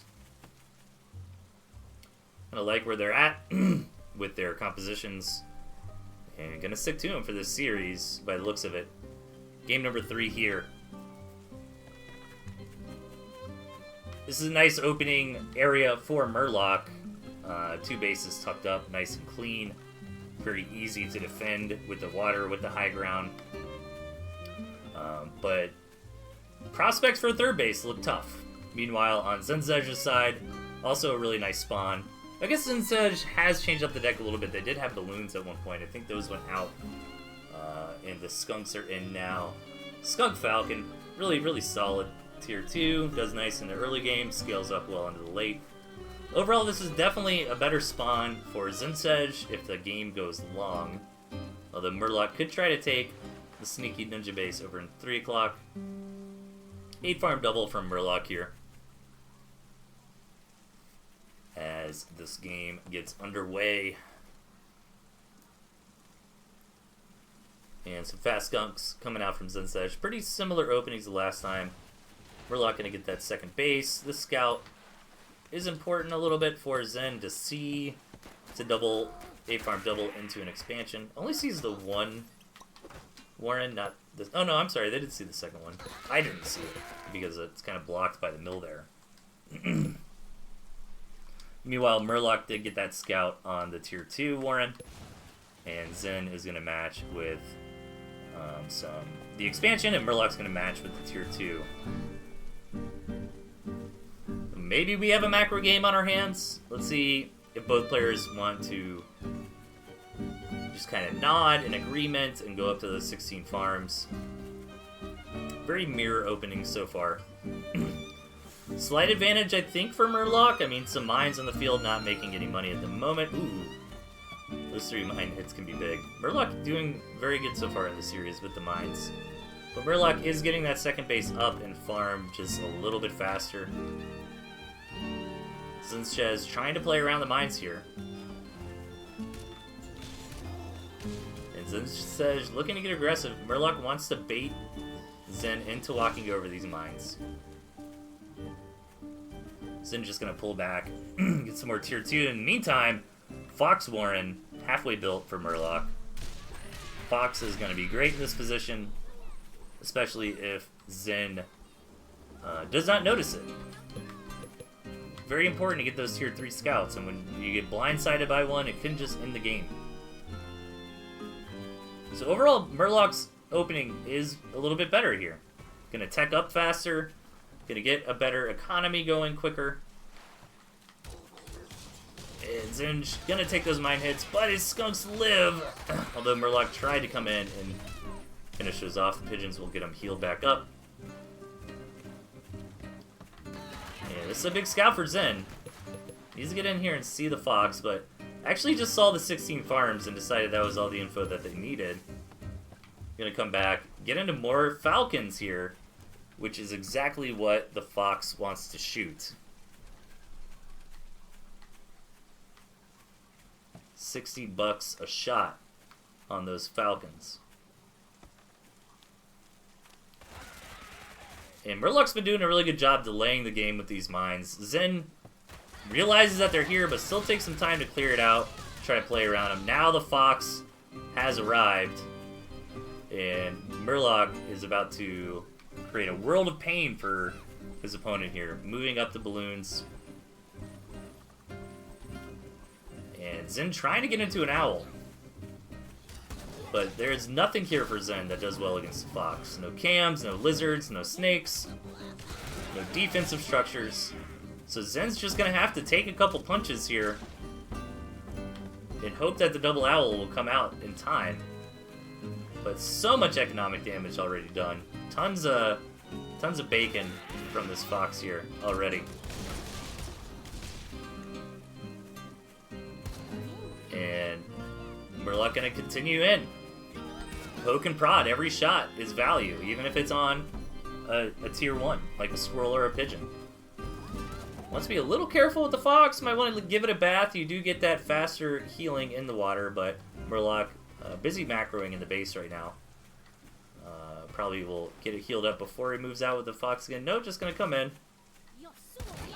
Ooh! Zinchez's commander goes down after a move all rally forward. Don't lose the fox, Murloc! Oh my gosh. Fox in the water. And devastating engagement there, unfortunately, for Zen. Zen was just posturing the army forward. Did not want a hard commit with that commander going down. Lost a ton of units there. Murloc possibly preparing for the base race, also possibly just wanting information to know if Zen tries to expand it anywhere else. There's a mill there, they're not going to be able to. And more free shots from the fox here. Goes for that falcon, a little bit risky, but the fox will make it out alive. But finally, enough time has been bought for these owls to hit the board, and that's a dead fox right there. So Zen has killed the fox. Will Murloc invest in another one or just sell the Warren? Looks like it'll sell it off. I like that approach. The fox did its job. The owl's here. It's going to be a lot harder to poke and prod. Zen trying to micro some falcons out here to just take these bases out without moving completely out of position. But again, Skunk Cam seems to be performing well against mice, even from a double owl, so Zen's comp may not be exactly what he needs. And Zen is just going to go down south. Where is the commander? The commander must have... Oh no, commander rallied back, but not going to be home in time. Murloc should be able to kill this mill. Trying desperately to build this bottom one, but it will not be up before this mill goes down, and that is a GG over to Murloc. Off a sneaky fox and some good micro.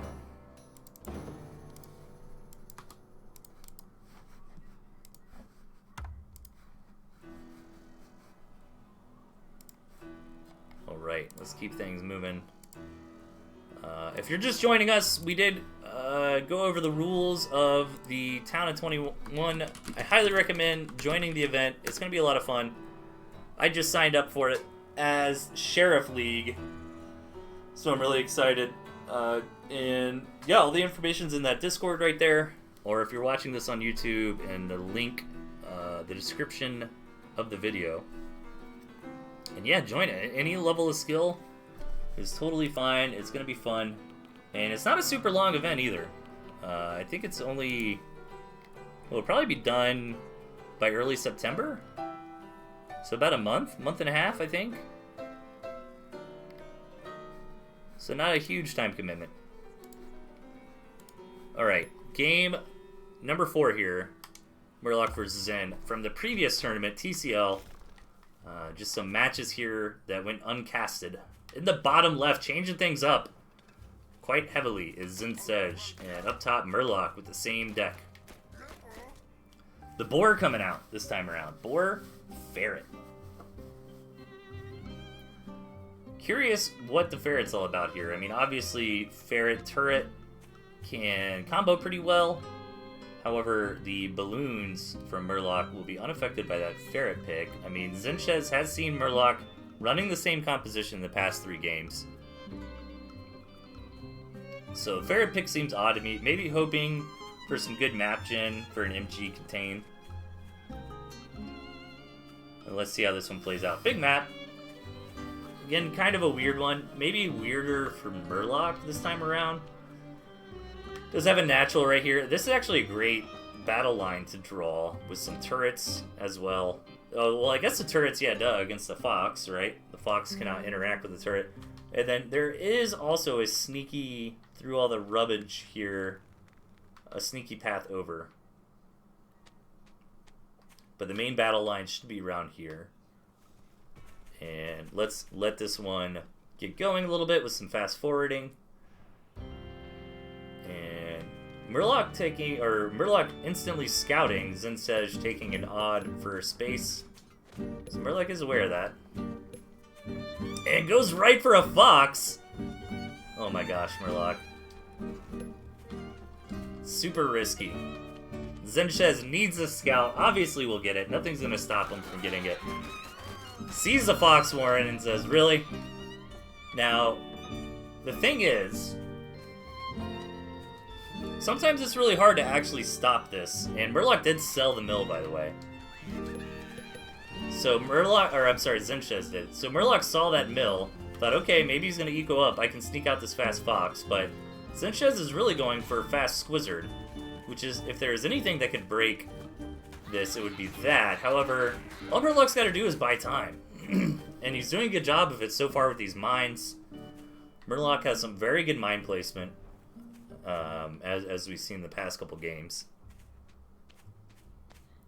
I don't think this Fox is going to be stopped. This Fox is going to get out. Lizards do pretty well against the Fox, though, and Zenchez does have turrets. So I think what Zen doesn't want to do is overcommit to this attack and just really take bad engagements, you know, trying to all in on that Fox Warren. I think this actually worked out pretty well for Zen. That was a good fight for Zen, it feels like anyways. I mean, the Warrens went down, the mines went down, traded pretty well. The army graph really it kind of says otherwise, but I don't know, I feel like it's a bit misleading there. Killing those Warrens is a big deal. But now the Fox is finally here, and I don't think there's anything Zen's going to be able to do about this. This Tier 1 army is going to get a couple more punches in. Zen's commander did go down. But Murloc is just going to be uncontested, just poking and prodding all this Tier 1 until that turret gets up. Making a trail of mines behind the Fox. That is funny. I think Zen is okay, though, as long as they don't hemorrhage damage to this Fox too much. And these turrets are going to help with that. Lizard's running in, but this Fox is really just trying to bait the Lizards into the minefields here.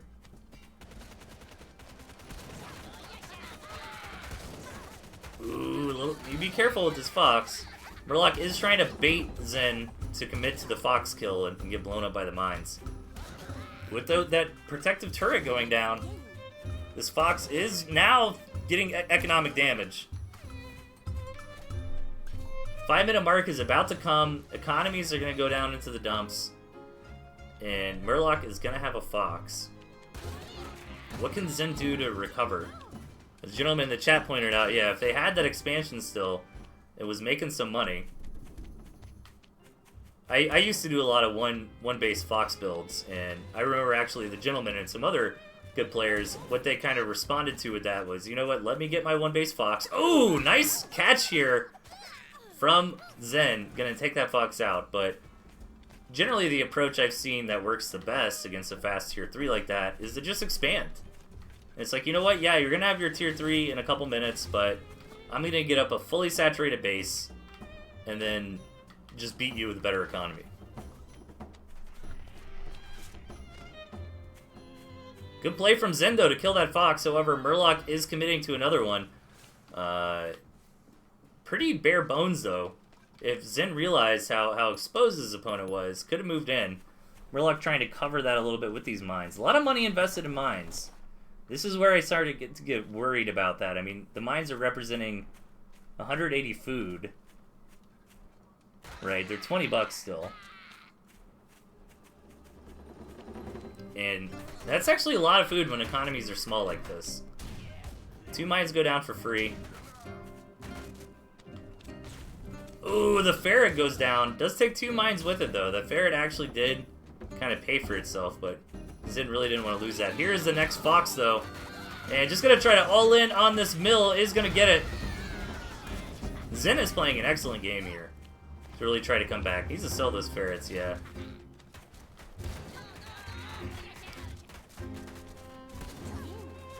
But maybe this Fox will be too much. Murloc does still have that one farm in the back on that base. Not gonna be able to kill this Fox. Lots of mines this time.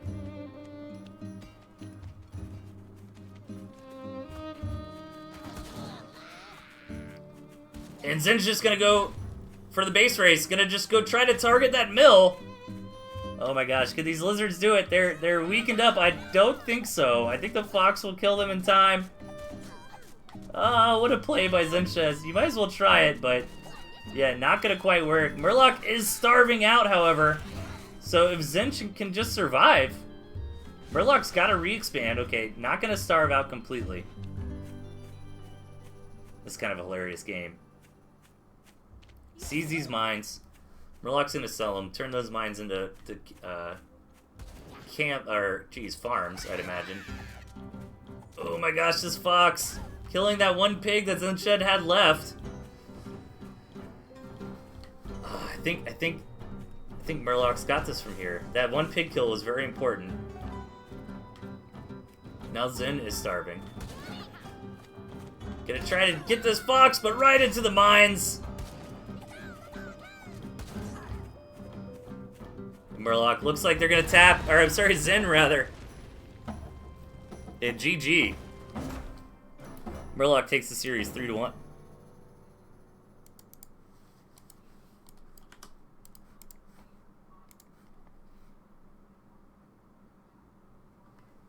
How are mills 150 HP nowadays? So mills start with really low HP, and then they build HP the longer that they live. So expansions are a lot more vulnerable as they are built. Okay, so we did this Murloc series.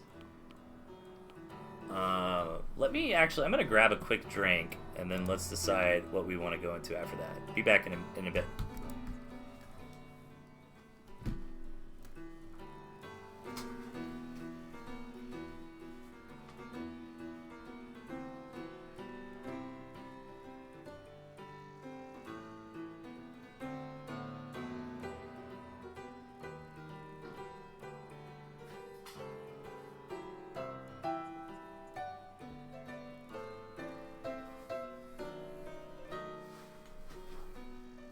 Alright.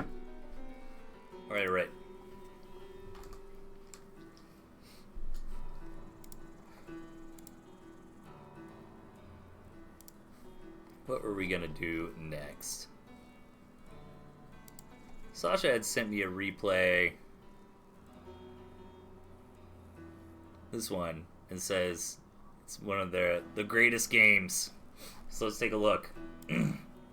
Sasha versus Tatanka. On the left-hand side, we have Tatanka, and over on the right, Sasha. Moles from both sides, Falcons from both sides. Other than that, pretty different decks here. Tatanka with the Ferret. I'm curious if this was before or after the finals. Glad to see the Ferrets starting to get a little bit more play here.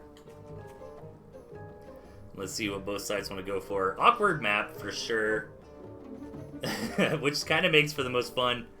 Sasha gonna start things off with a Mole Rush here by the looks of it, but changes their mind, goes home. And looks like we might just have 8 farms for the time being. Yeah, this is a tough map for both sides. Even this expansion is hard to get to for Sasha. Gotta walk all the way around. But Sasha can expand up here a little bit easier for Tatanka. Tatanka really doesn't have any second base options, I guess, outside of the 6 o'clock. Which, again, is hard for Sasha to get over to. Looks like the map was going to spawn another mill up here and just didn't.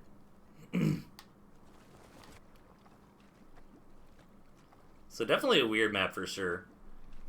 But that's part of Tooth and Tail. You got to play around that kind of stuff. So maybe we'll see more one base play out of both sides here. There's no big decisions yet. Both players look like they want to... A fast tier 3. Sasha doing a good job, though, staying on top of the scouting. And there it is. 8 farm Badger coming out of Sasha. Tatanka needs a scout here. Should get it. No units to prevent it. So the question is, will Sasha stay on this Badger now that it's been scouted? Meanwhile, Tatanka taking a forward mill. Let's see how Tatanka wants to react to the quick tier 3. Looks like Tatanka wanted to go for their own quick tier 3 as well. Because he was saving up 180 food, but Sasha was kind of just standing around in his base. Tatanka's going to try to break this. Mole's on the way. But no, instead pivots over to mines. Those mines are pretty far back. Kind of curious on that positioning here. Tatanka with some good micro. Can probably get a pig or 2. Needs to keep the commander alive. Sasha's forces are out in time, though, to stop too much damage from happening.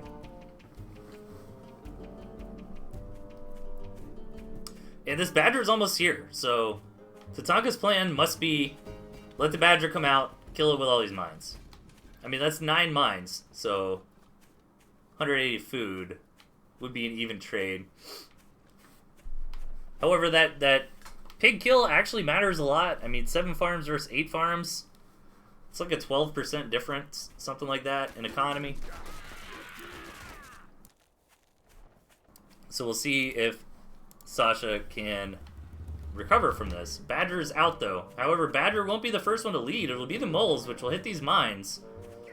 So I don't know if this is going to work out as planned. No, the Badger does step forward, takes a lot of mine hits, starts coming back to get healed up. Mitaka trying to get it, and does. Badger goes down. And Tatanka's in a really good spot right now. Gonna move in. He's got some moles here to tank. However, Sasha still has a lot of tier 1. And will be able to push this back for now. Loses another farm, though. And will he commit to another Badger? Looks like it. Still supply blocked here, but nothing else building. It will get funded. Sasha does see it's just more and more tier 1 from Tatanka. No additional farms have been taken. Tatanka moves in for more damage. The Badger did get paid for. Sasha with the defender's advantage. Gonna hold out for now.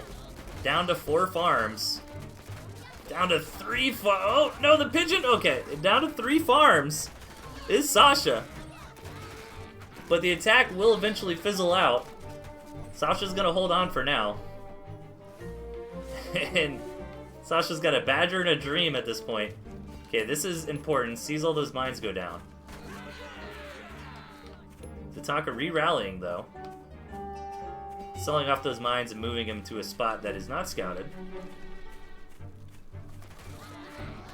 And here's Badger number 2. Sasha looking for some mines, trying to be careful. Okay, a couple of units do trigger those mines. And the 1 base Badger, the economies are really low for both sides. Tatanka was never able to get farms up. That Badger is able to live.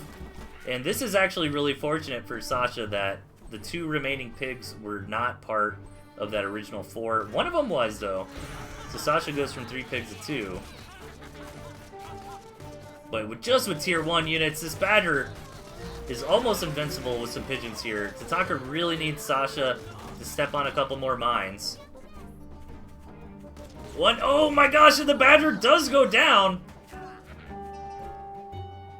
Man, today has just been mines, and more mines. Okay, there's no way Sasha can get a 3rd Badger. Gonna have to sell it.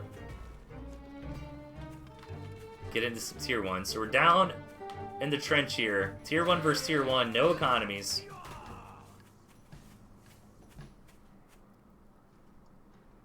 Tatanka moving forward for more aggression. So Sasha desperately tried to get out the moles. Selling the pigeons, that makes sense. Pigeons are great, but not in low numbers, right? Like, you don't really want pigeons until you have, like, 15 plus tier 1, right? You don't want, like, 6 squirrels and 3 pigeons. You'd rather just have 9 squirrels. So both sides running out of economy here. Tatanka is starving faster, which is actually kind of funny, and due to Sasha thinking about the mole rush earlier on, so Tatanka got to the 8 farms a little bit faster. And Tatanka just gonna sell all these mines. Selling the mines is not gonna quite get another farm, though. Oh, he's got 3. Never mind, he can. Okay, the farm is paid for. I think he's actually sold down on tier 1. I don't know. The mines are like, they just represent so much food right now. That's 80 food. Oh, doesn't sell that mine either in time. I mean, each mine is actually super important. Tatanka making some mistakes here. Drops a mine right in front of Sasha. Sasha takes it out. Another mine. This is 60 food. In like the last 10-20 seconds that Sasha has gained. And another mine goes down. The mines that were winning Tatanka the game earlier are now his bane. As Sasha's moving forward. Sasha's starving, by the way. I just noticed that. 17 seconds left on the clock. Can't go home and sell these mole warrens. But there's nowhere to build. Oh, no, never mind. They can't yet. He can build more farms. Already got one queued. Yeah, because he's got taken out earlier. 3, 2, oh my gosh. Almost died to starvation. Oh, and then immediately that pig goes down. Sasha almost died to starvation because he was 2 food short of that farm. Good reaction time there from Sasha. To not just kind of sit and be like, okay, I sold the thing, I'm good. And then Tatanka sniping that farm right when it gets built. Tatanka only 1 squirrel to his name, though, against the 4 here from Sasha. They gotta come in and take out the mill. 2 squirrels remain. Tatanka gonna have to go home and try to fight 3 squirrels versus 4. Oh, but Sasha has to sell the Warren or starve out in 20 seconds. Oh, wait. Oh, they had 2 Warrens. Okay. Yeah, because they were 4 for 6. Alright. So 3 squirrels versus 3 squirrels. However, Tatanka is starving. Who's gonna win this? Oh my... Did they shoot at the same time? No way. Are you kidding me? Dude, are you serious? Tatanka's starving out, though. As Sasha has a new pig. Almost here. And there it is. Now Tatanka's forced to unfortunately come home. Sell out. Actually, couldn't even sell off that Warren. Has nowhere to rebuild a farm. And Sasha takes an incredibly close game. That was a very good replay. That one was awesome. Okay. Alright, let's hop into a classic premium bow submission here. I want to keep track of which ones I hit. Because I do have to stop streaming soon. I don't think I'm going to get to everything today. But I will keep the other ones that I haven't streamed yet. And I don't know, maybe next weekend. We do. I like Sunday afternoon's generally a good time for me nowadays to just pop on the stream.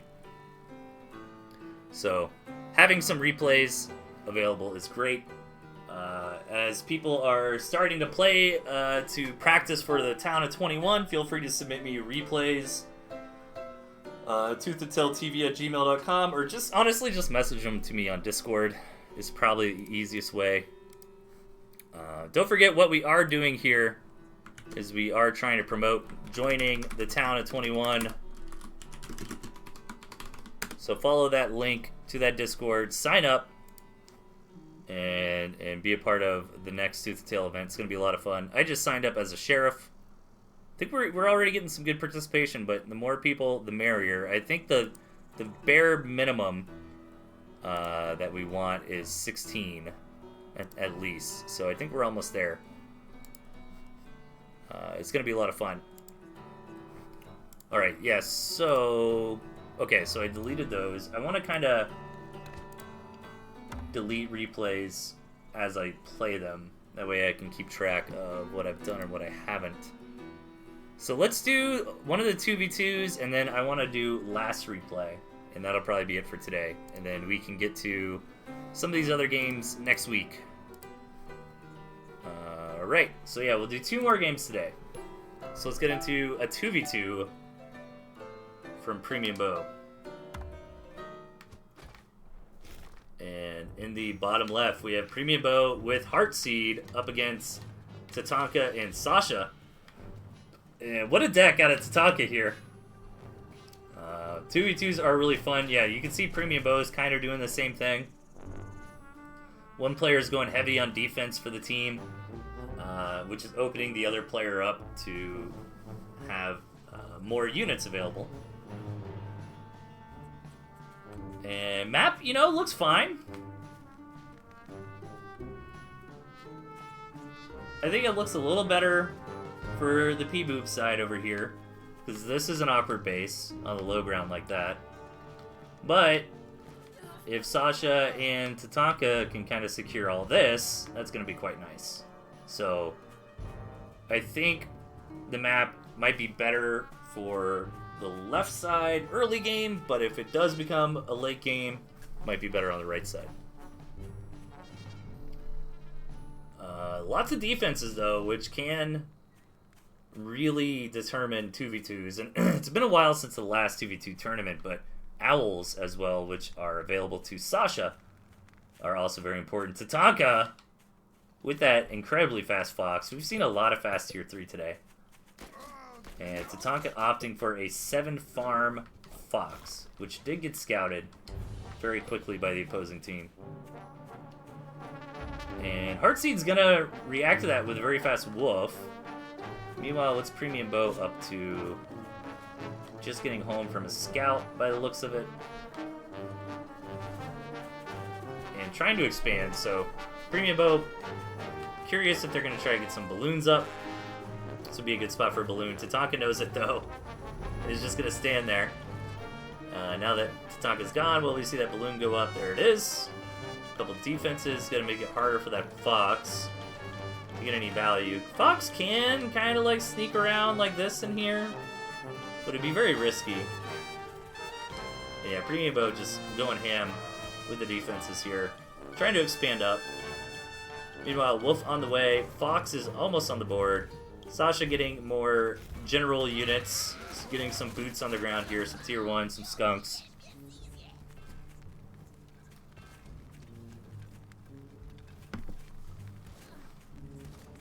And the artillery cannon comes down for Tatanka. Not the best spot in the world. I mean, it's a nice spot, but it doesn't protect additional expansions. I guess maybe a little bit. But you notice this line P-Boop's drawing up here, you know, it's protecting, you know, the expansions as well. So Sasha and Tatanka are aware of this little shoot around the defenses here. We're going to go through it. But this is a little bit committed because trying to retreat is going to be difficult through that one tile. However, retreat is not on the menu for these players just yet.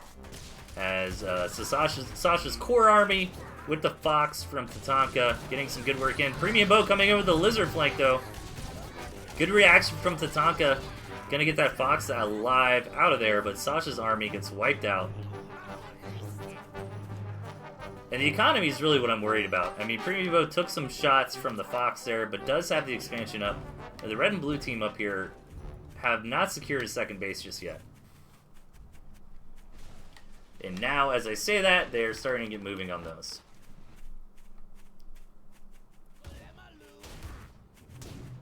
A little poking and prodding coming up. High ground vision granted by the balloon and the pigeons. Very important. Oh yeah, that balloon's giving so much vision here. We got a little bit of defenses coming up. Premium Bow with the wraparound, with the lizards. This could be a ton of damage. Tatanka's commander is coming home though. However, even with pulling the army back, not going to get there in time to save these pigs. 4 pigs go down for a handful of lizards. Ooh, a 5th pig even. And Premium Bow is going to go out, get out of there. Pretty happy with that exchange. This back door into the base is secured with some barbed wire now.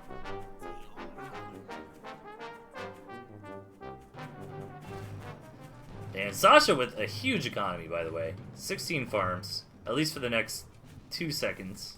Then I'm going to go down to 12 as a 5-minute mark just hit. Double tier 3 on the way for Sasha. Owl Badger. And so far, just the Wolf out of Heartseed Premium Bow. That's all they have access to in that tier 3 slot. So Sasha and Tatanka can put together what seems to be a stronger late game army.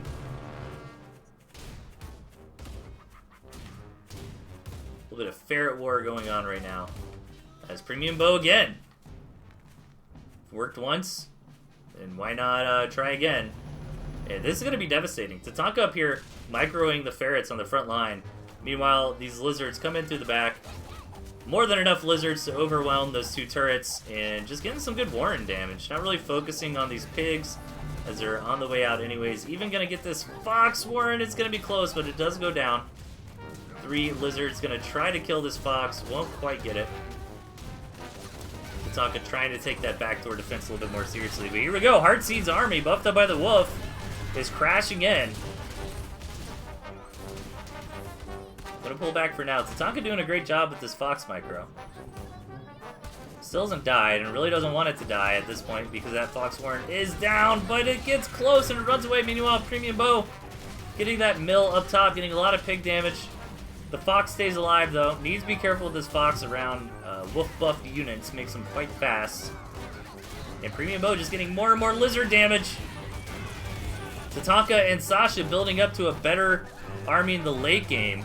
But Heartseed and Premium Bow are not going to just let them power up. This is not Dragon Ball Z. You're not going to just let your opponent charge up for the big attack.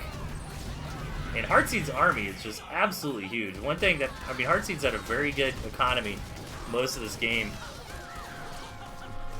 Ooh, but this wolf going down is huge. Sasha's now starving. And those natural bases being completely taken out is really big. Sasha does have 2 owls and a badger, though. Tatanka's still just microing his heart out with this Fox. Economies are looking bad for the red and blue side. Sasha on starvation again after losing the campfire. Does secure another mill. And I think Premium Bow and Heartseed have it from here just because of the economies. Premium Bow's been doing a really good job being super annoying all game with these lizards, getting a ton of value. Looks like a 1v1 up here. Heartseed does not want to engage in that. Heartseed does have another wolf being built.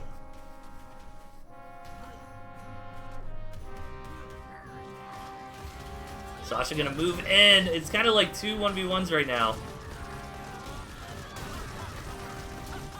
And Sasha trying to clear out this defense. Finally goes down. 2 owls here from Sasha with the badger with some pigeons. Sasha on starvation though.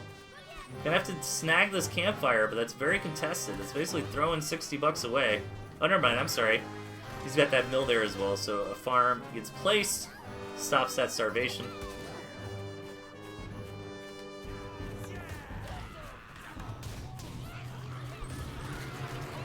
This is interesting. Like, Tatanka and Sasha have the tier 3 units, but no economy. Tatanka trying to be the one making some esports play now. Run around with the Fox, but doesn't see any pigs to snipe at the moment.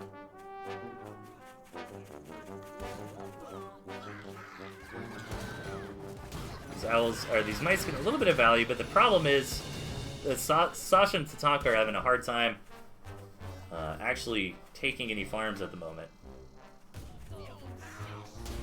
For Heartseed and Premium Bow are still on pretty good economies. Heartseed gonna crash in. Meanwhile, Premium Bow gonna be annoying with the lizards and force the starvations again.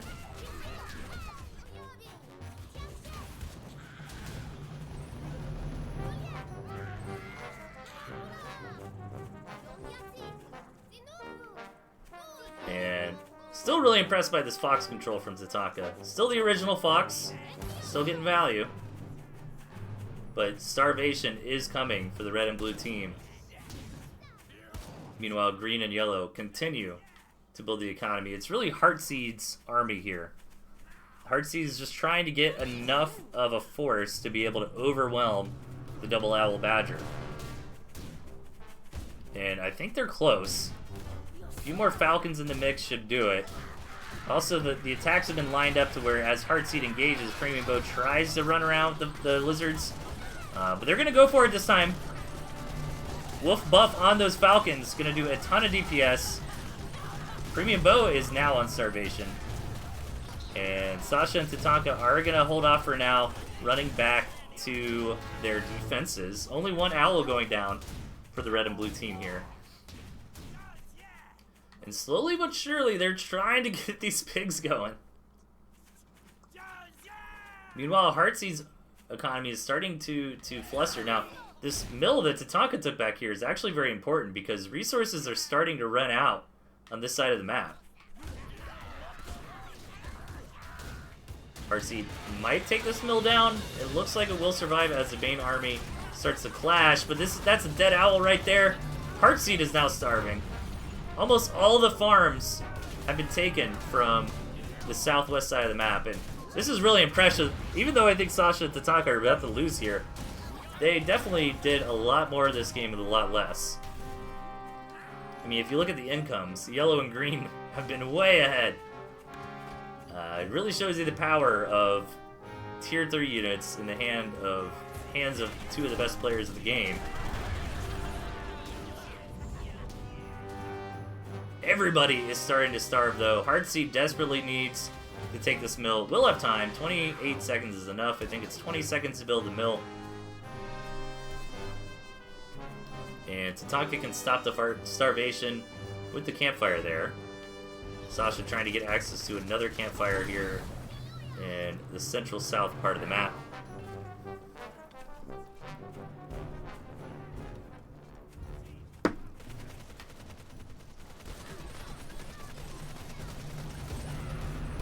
Man, this one's really coming down to the wire. Again, a lot more money has gone through the green and yellow team. Although red and blue are starting to stabilize.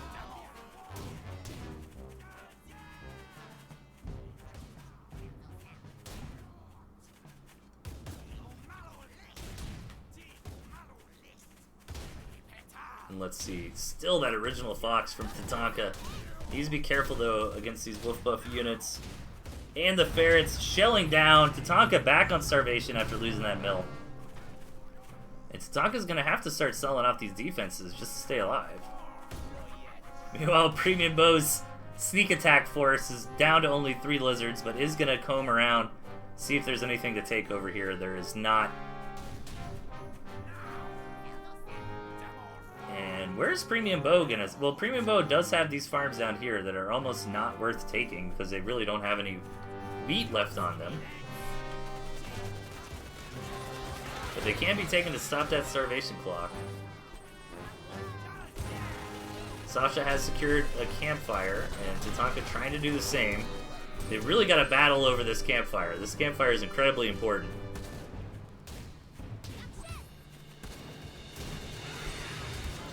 Dude, this fox is insane.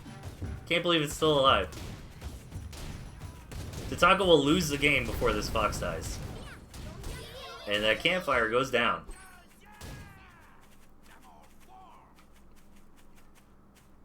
Now, Tatanka could try to take one of those mills. It's a little bit easier to protect. Would have to probably sell off the other turrets. I'd take this top one, yeah. And then sell the turret, most likely. Again, Premium Bow trying to sneak around with some lizards, but only 3 lizards, not super impressive. Is enough, though, to totally take out a pig if it's left unguarded.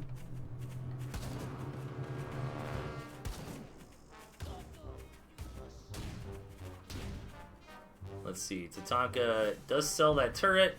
He's going to get a little bit of food and stop the starvation. Heartseed's the only one who's actually got a base over here. I like to see Heartseed. Oh, Heartseed actually takes the ferret over and kills that campfire. Going to lose the ferret in the process. But put Sasha back on starvation. Sasha, 9 pigeons, 1 badger. That is probably the comp for the rest of the game. Start investing that extra money into food. Oh, this is getting insanely scrappy. I think Tatanka needs to move this balloon up forward. And that artillery if they can. But it is tough. Yeah, gonna sell the balloon and the arty, get a bunch of money. Maybe try to reposition it up here. Yeah, 2 balloons, but Heartseed immediately sees it. Is gonna try to stop it. The balloons get sold! And are gonna get pushed back a little bit. Now these balloons are in a great spot to guard what matters here for the red and blue team. Falcon goes down. That fox! Oh, 9 pigeons healing that fox to keep it alive.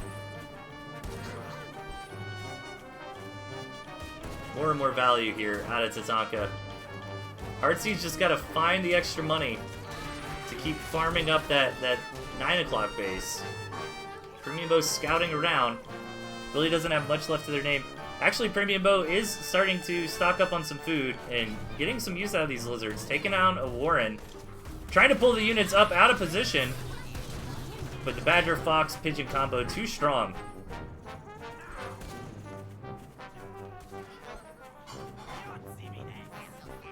Premium Bow's got quite a bit of food, but hasn't spent it yet. The problem for Premium Bow is that there's really nowhere else to farm up to get more economy. So Premium Bow is just trying to get information for the team, trying to be annoying with a couple lizards, get some value wherever he can. But generally this is like Heartseed versus Sasha and Tatanka. However, with these new structures, this is starting to look better and better for the red and blue team. If they can just hold on, they don't really need more units. I mean, with these structures here and the tier 3, I mean, if they can get some real farms put down on these mills, Heartseed's slowly trying to get some farms back up and running.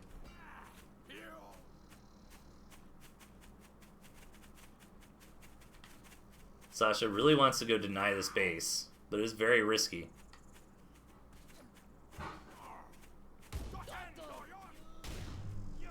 Yeah, it's tough because you want the Falcons against the Badger, but the Fox eats Falcons for breakfast, so...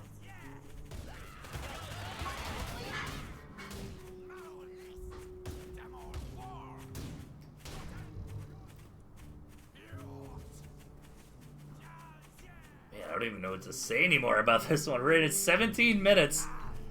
Most of the farms on the map are starting to get taken. I guess Tatanka as well, thanks to the lizard harassment earlier on, does have some farms that could be taken over there. Again, you really don't want to do that. Like, Premium Bow's kind of forced to do it here because there's nowhere else. Gets the campfire as well. It's almost gone. Now Premium Bow's up to 4 lizards. Could be annoying with these. Try to snipe any Warrens or whatever they can. Definitely going to get this mill here, which can matter in a base race. No, not going to opt for it. Instead, going to get the Warrens that actually matter a little bit more. Heartseed in a precarious position against these units here. And Premium Bow does clean up quite a few Warrens. But if these farms can actually get established, and we get into an economy, this is not going to be good for the yellow and green team.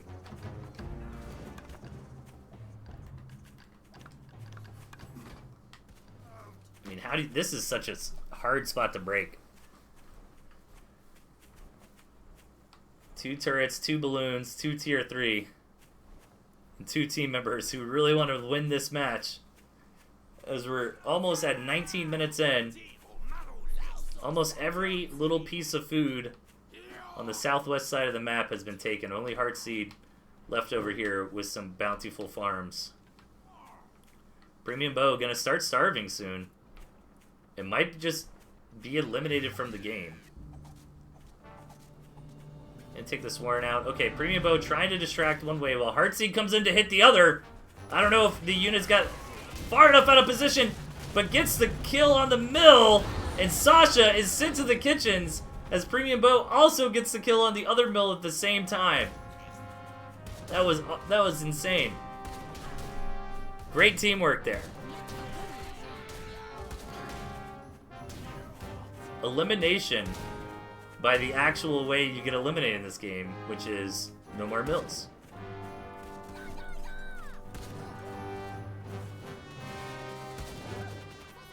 Alright, so now Tatanka's in a 1v2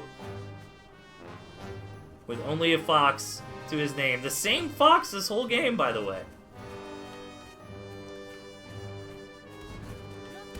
This Fox will never die. As I say that, oh no, it's gonna die right now! Oh my gosh, no it's not. What am I, crazy? Tatanka's Foxes don't die. Ooh, 5 HP. Okay. Now, however, Heartseed's found the angle. The Fox finally goes down. And with that, Tatanka goes down too, because Tatanka was actually that Fox right there. That was insane. That was a great game. I think that is where we'll actually end it today. I was going to do one more, but that one took quite a bit. So let me get rid of that one. Bam.